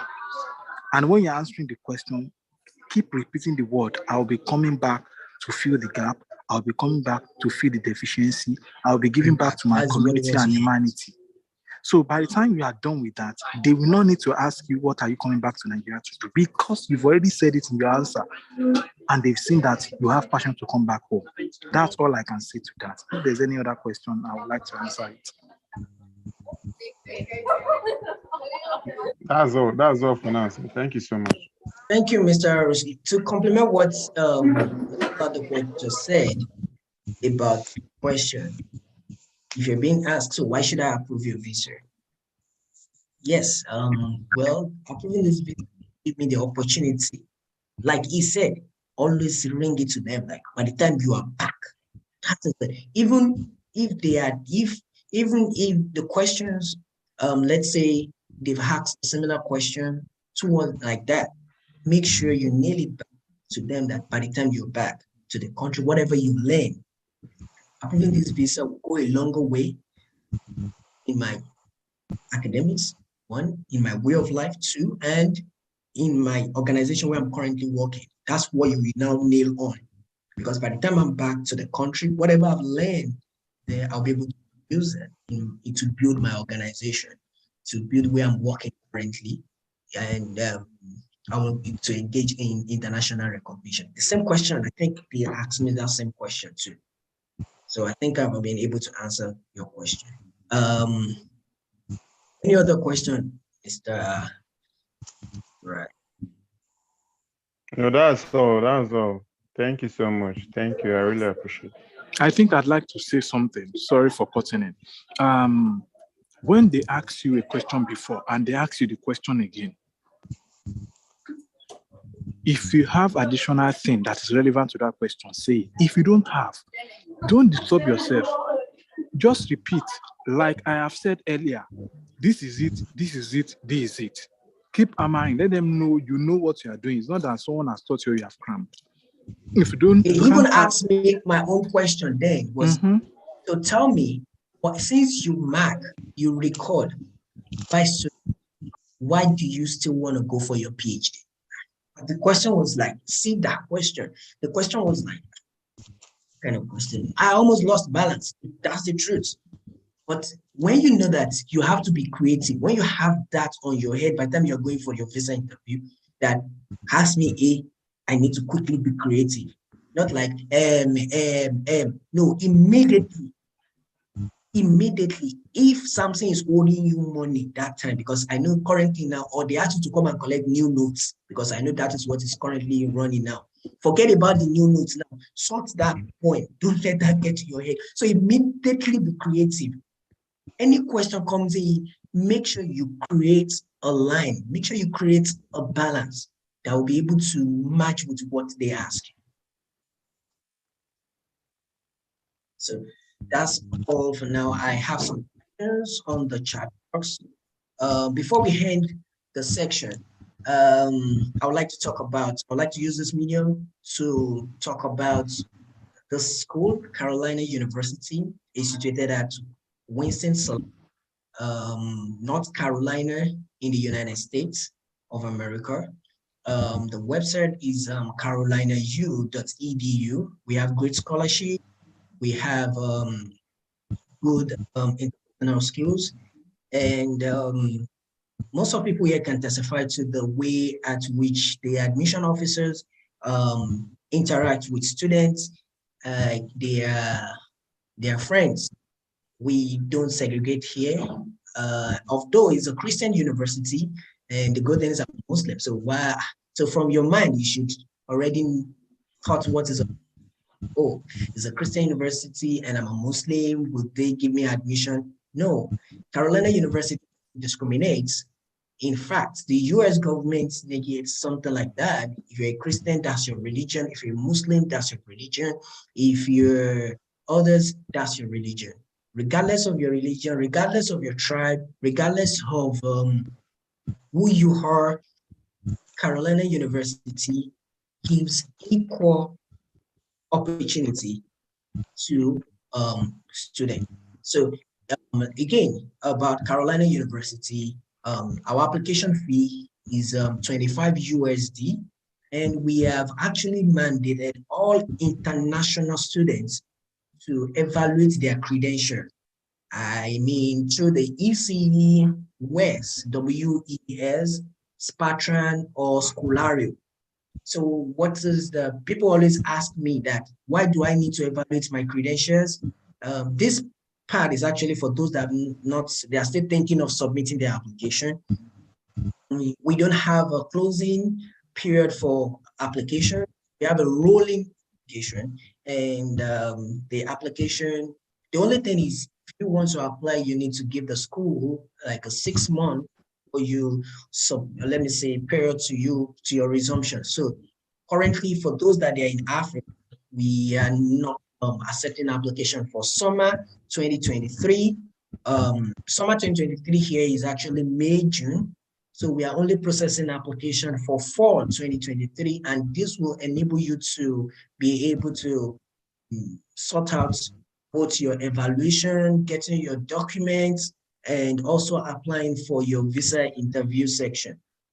Applying for your visa interview rather, and gathering all your documents. We have numerous programs in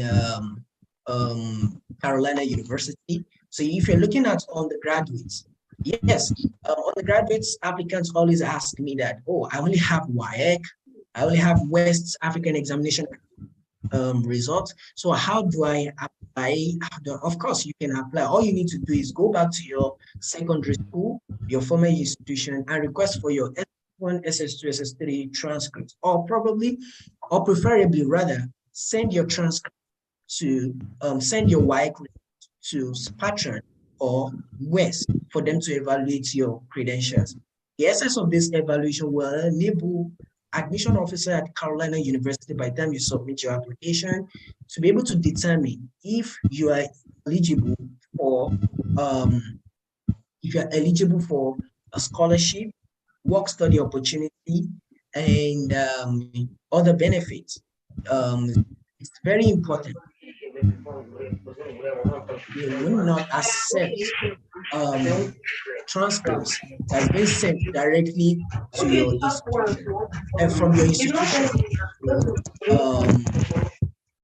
to Carolina University. Rather, you can ask your school to submit transcripts to Carolina to the third-party evaluation, and they will be able to evaluate and send us a copy. Right? We will automatically receive a copy of your transcript, and the admission officer will be able to carry out the necessary steps towards the next stage onto your application. Part of our programs, we have MBA. Maybe I should share my screen. So we have several courses. We have MBA, we have biblical studies, we have biology. These are undergraduate courses.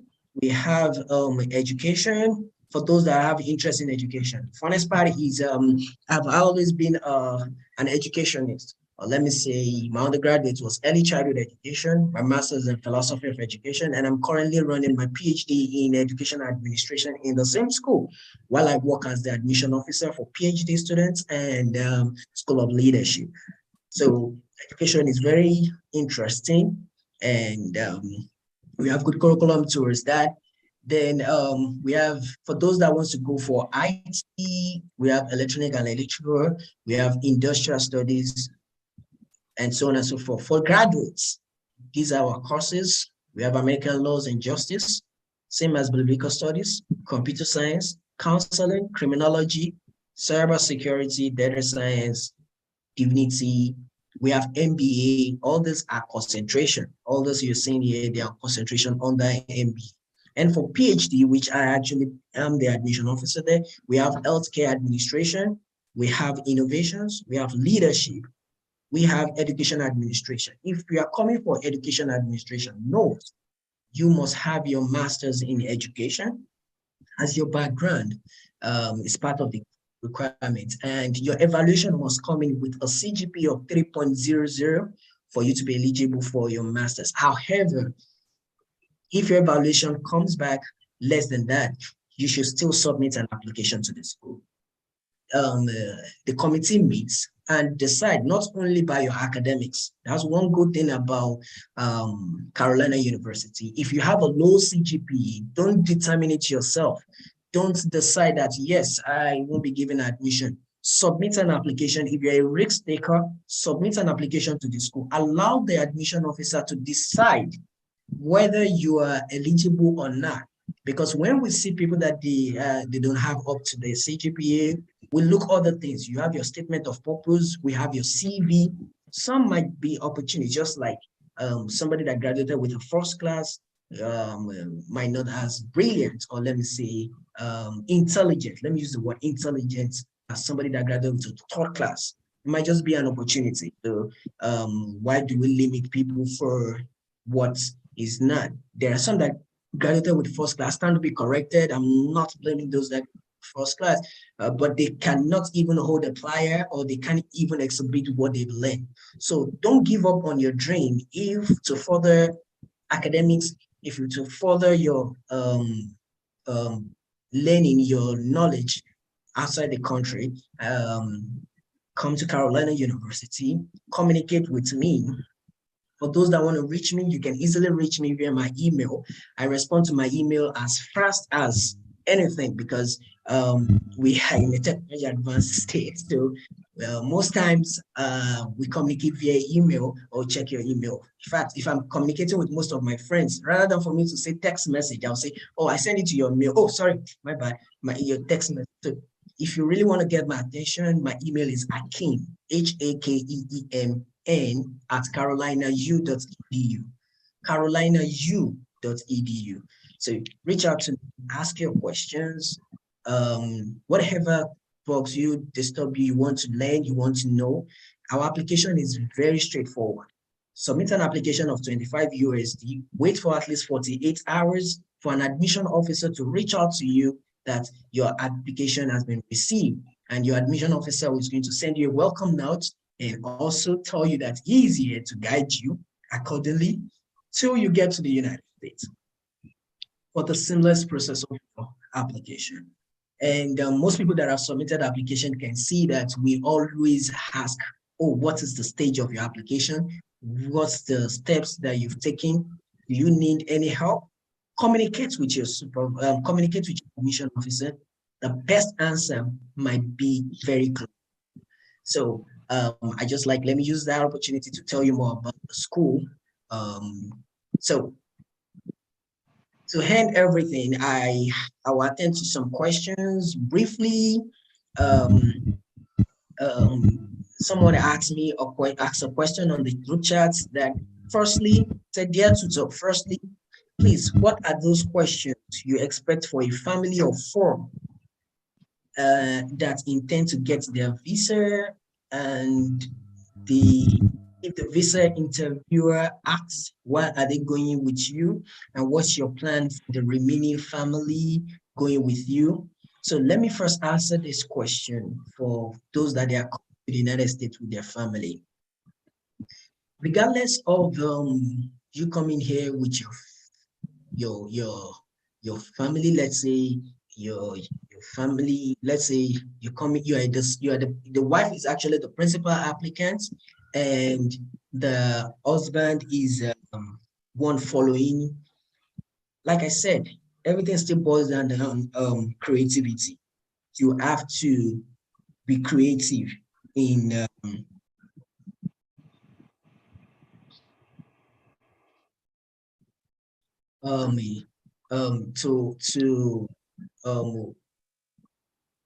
to be able to answer them. Now, firstly, you're going with your family. I don't know if the person is actually a male. I mean, if the husband is actually the one applying, or the principal applicants while the wife is following and the kids too are following, or the wife happens to be the principal applicant and the husband is following. Well, no one, I always say this, can determine before your visa will say that, yes, you will be granted or you will not be granted. No one can say that. We have, most of us here, say that we are with our family. Although we are male, our spouse happens to be the dependent. And we also have a colleague that their wife happens to be the applicants. They are not 2, they are not 3. So no one is ever saying that it won't be possible. But the chances is what we are always after. So if you're being asked, so tell me, let me speak for the female now. Let's say it's the female that is applying. So tell me, why are your family going with you? Number one thing you need to consider is the length of when you are going. So you can put everything on your family. How? Okay, so tell me, why are you going with your family? Well, so I'll be going for a 4-year program. With my last child, I always asks about my mom. So I want them to be with me so that I can be able to focus and concentrate on my academics. And that's the major reason why they're following. And the good thing I always tell people is your family are following you, the United States. If it is the spouse, allow the husband to also sponsor you. If it is the husband, put it that your wife is also sponsoring you. So then you can add it. As a matter of fact, my husband is actually the one sponsoring my academics. And that's the more reason why he is following me to be able to finance me accordingly. So that is the best answer. If it is the wife on the other side, the same thing applicable.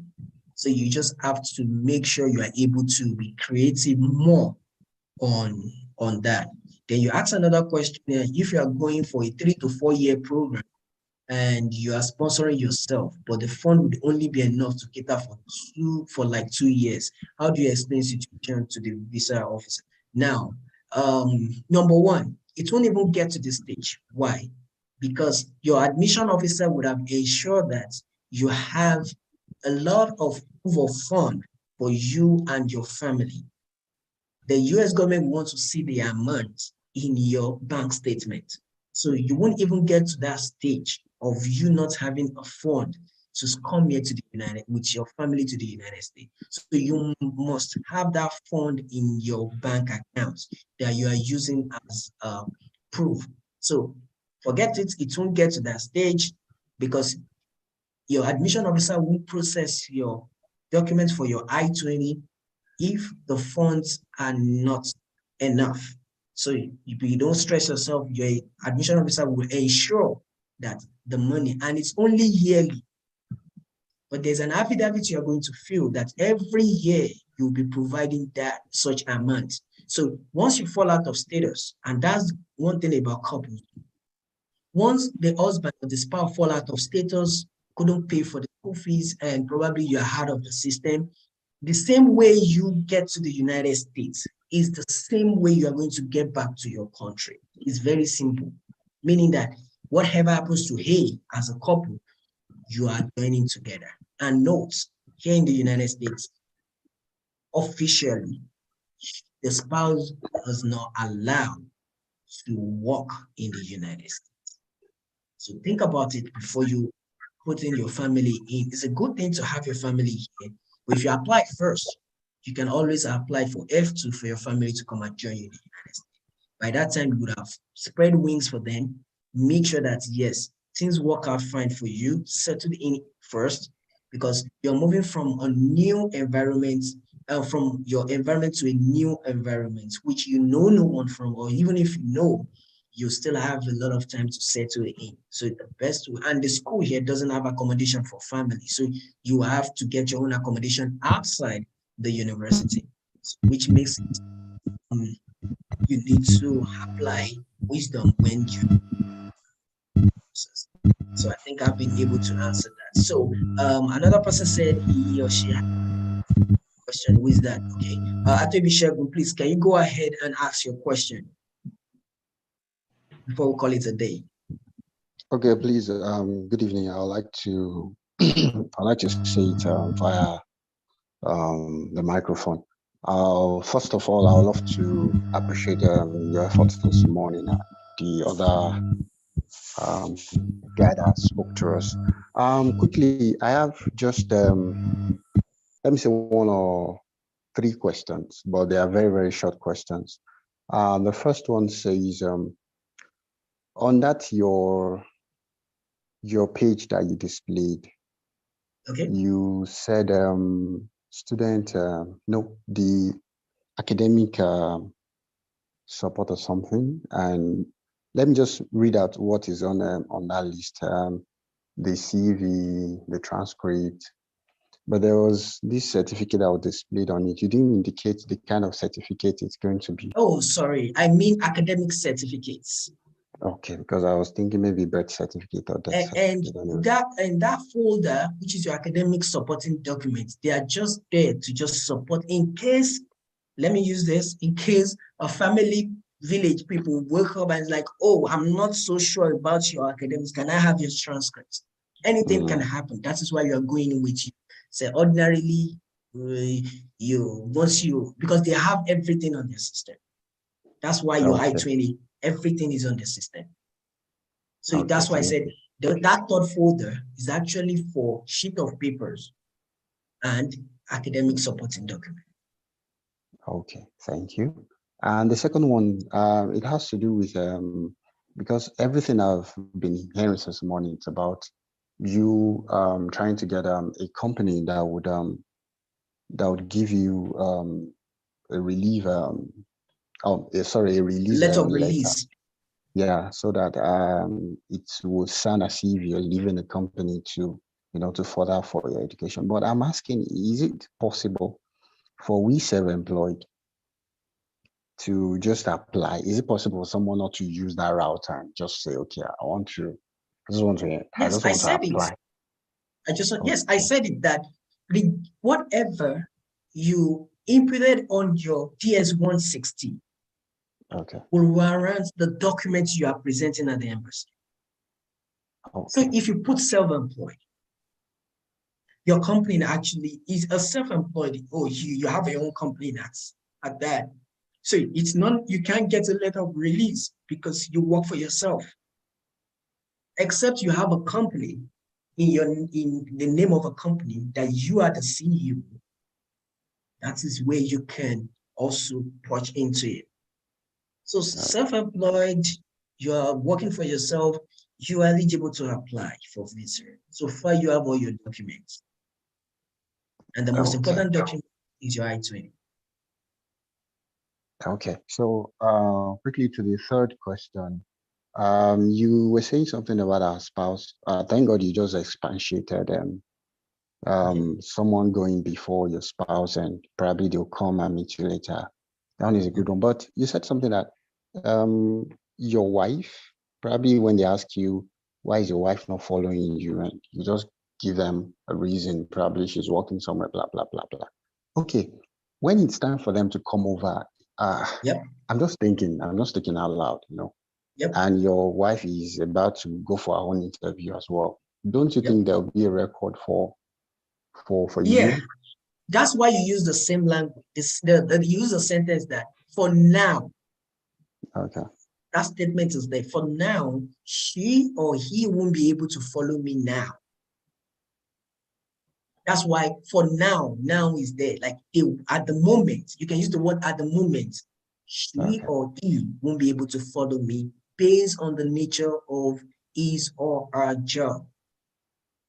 Okay, what I'm just trying to figure out is, one moment, please. What I'm just trying to figure out is that whatever you say about your spouse, when it's time for her to go for an interview, don't you think it can contradict each other? Like, okay, what if I say she's a police officer?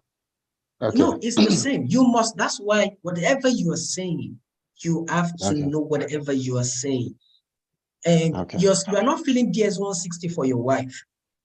By the time you are applying for your visa, it is only you, because your wife or your husband, they do not have their or they're not having the I-20. So there's nothing for them to apply for visa. The I-20 is a document for you to go ahead and apply for visa. So they don't have that document. So they are applying afresh. So by the time they are going for their own visa interview, you have to recall whatever you said about her and put it on own DS-160. Okay. So lastly, it's about the proof of fund. You kept saying my uncle or my mom is sponsoring me, and we all know that most of us, we don't have mom that can sponsor us. So definitely, it's either we reach out to some people that can, that can assist us financially and like that. Yeah. So how do we strike the balance of the name on the proof of fund and my own name? Like my surname is Adoibi, and I'm using Nafi. How do I strike it? And I'm saying this person is my uncle or my father. Well, nice question. I will hide on that intact. I will hide all those facts under intact. That's why you're trying to loopholes. There is no loopholes. You are ensuring that there is no loopholes during anything you are providing. Now, in the United States, or let me, I can't really speak for other country, but the country that I'm used with, it is only in Nigerian mentality that we always have it at the back of our mind that when we get married, your spouse or your husband must change their name to your family name. Here, they might not. So they are aware that, oh, maybe your mother remarried, and that's why you're bearing another name. How about that? Do you think of that? No. Yeah, so that could be the answer. They won't Okay. ask you that. But they know that here, it's not a must you change your name. Mm. It's not a must you change your name. They can get married and still maintain different name. That is why they appreciate the court's birth certificates, not this Islamic or any religion marriage certificate. So it is very important that we make sure that our relationship with the person providing the proof of fund is very cordial, like more like a family. Yep, especially when at the admission process. Very, very important. Because of Okay. So that will be all. Thank you. all right. So I would like to call it a day to end the program today. It has been nice to have you guys around here. Please note that this section is recorded and it's on YouTube. My channel on YouTube, I have to save it on YouTube for you to always go back and watch at your leisure time so that you can be acquainted of the information. Please know that as soon as I have links, or let me say reach out to when next this kind of section is going to come on live, I will always reach out to everyone that I have their contacts. And even if I don't have it, you can sometimes go to the YouTube and watch as the guy drop any section. I don't really have a section like a one-on-one section that I'll just record myself and post it. I'm about to start that. But for now, I always make sure that it's always live, and when it's ended, it's stick to that section. So if you are just joining, you haven't missed anything, you can go to the YouTube, just search for my name, and you'll be able to see the recorded version of this program. And the past ones that we've done, it's there. And so if you want to reach out to me, you can also reach out to my email, which is akim@carolinau.edu. So thank you very much. Oh, I can see MJ Pearl waving her hand. Okay, let's quickly take this question. Please, you have 1 minute. MJ Pearl, have your question, please. MJ? Hello, MJ. Can you speak up? Can you speak up? Yeah, I think I can hear you. Okay. I've asked the question, check I can hear you. I can't. I've asked the question, check the start session. You said? I've already asked the question, check the start session. Okay, I should check the chat. Okay, good. All right. Okay. Brief us on what to answer when you are the one sponsoring fee. How confident and convincing that it is self-paying for fees and bills? Yes, I've answered that. It depends on you have to sell yourself by munching all the job. You can call yourself jack of all trades. So you can munch all the things you're doing. You're self-employed, you sell this, you market for this, and you can currently state where you're working. And at your own leisure time, you are a freelance, or probably you're an entrepreneur. You can match the two together, like you are an entrepreneur, and at the same time you are you work, so what you sell, this and that, so you can always match the two together. Secondly, if asked the contact of person in the United States, your point of contact is your DSO. Don't mistake that. Your DSO is already at your I-20. That is your point of contact. By the time you land in the United States, your point of contact is your DS, not your family. If you're coming for B1, B2, that one is visiting visa. So you cannot use school for your point of contact. But if you're coming for academics, by the time you land in the United States, or your point of contact being asked is actually your DSO, designated student officer for the school. It's the one that you use your I-20, and that is your point of contact. Or preferably, you can put your admission on board. Best is your DSO, is your point of contact. So finally, address of place where you are going to stay. Yes, it's still the school. That's your address that you're going to stay. It's still the school. For what don't have anywhere to go, no. You're coming to the United States, the school is responsible for your living in the United States. And that is why so unfortunate that my visa is, my passport is not, I would have shown you how visa looks like. In your visa, the name of the school will be written on your visa, which means that the school has 1 million rights over you. They can terminate it, they can block you, they can send you back, they can report you. So you won't want to fall out of status. So your visa, your name will be written on the visa page. I'm sorry, the name of the school that gave you the admission, that you use their I-20 will be written on your passport, on your visa. So the visa is given inside the passport, so the name of the school will be written there, which gives the school 100% right over you. So, and you cannot use that visa to go and school in another school. You have to get through a transfer. And if the school is not releasing you, you can't go anywhere. So finally, address where we have. What do I answer when asked where will you be staying when you get to the United States? I think I just answered that. It's still the school. The address has to be the school because you're coming from school. So I think I've been able to answer.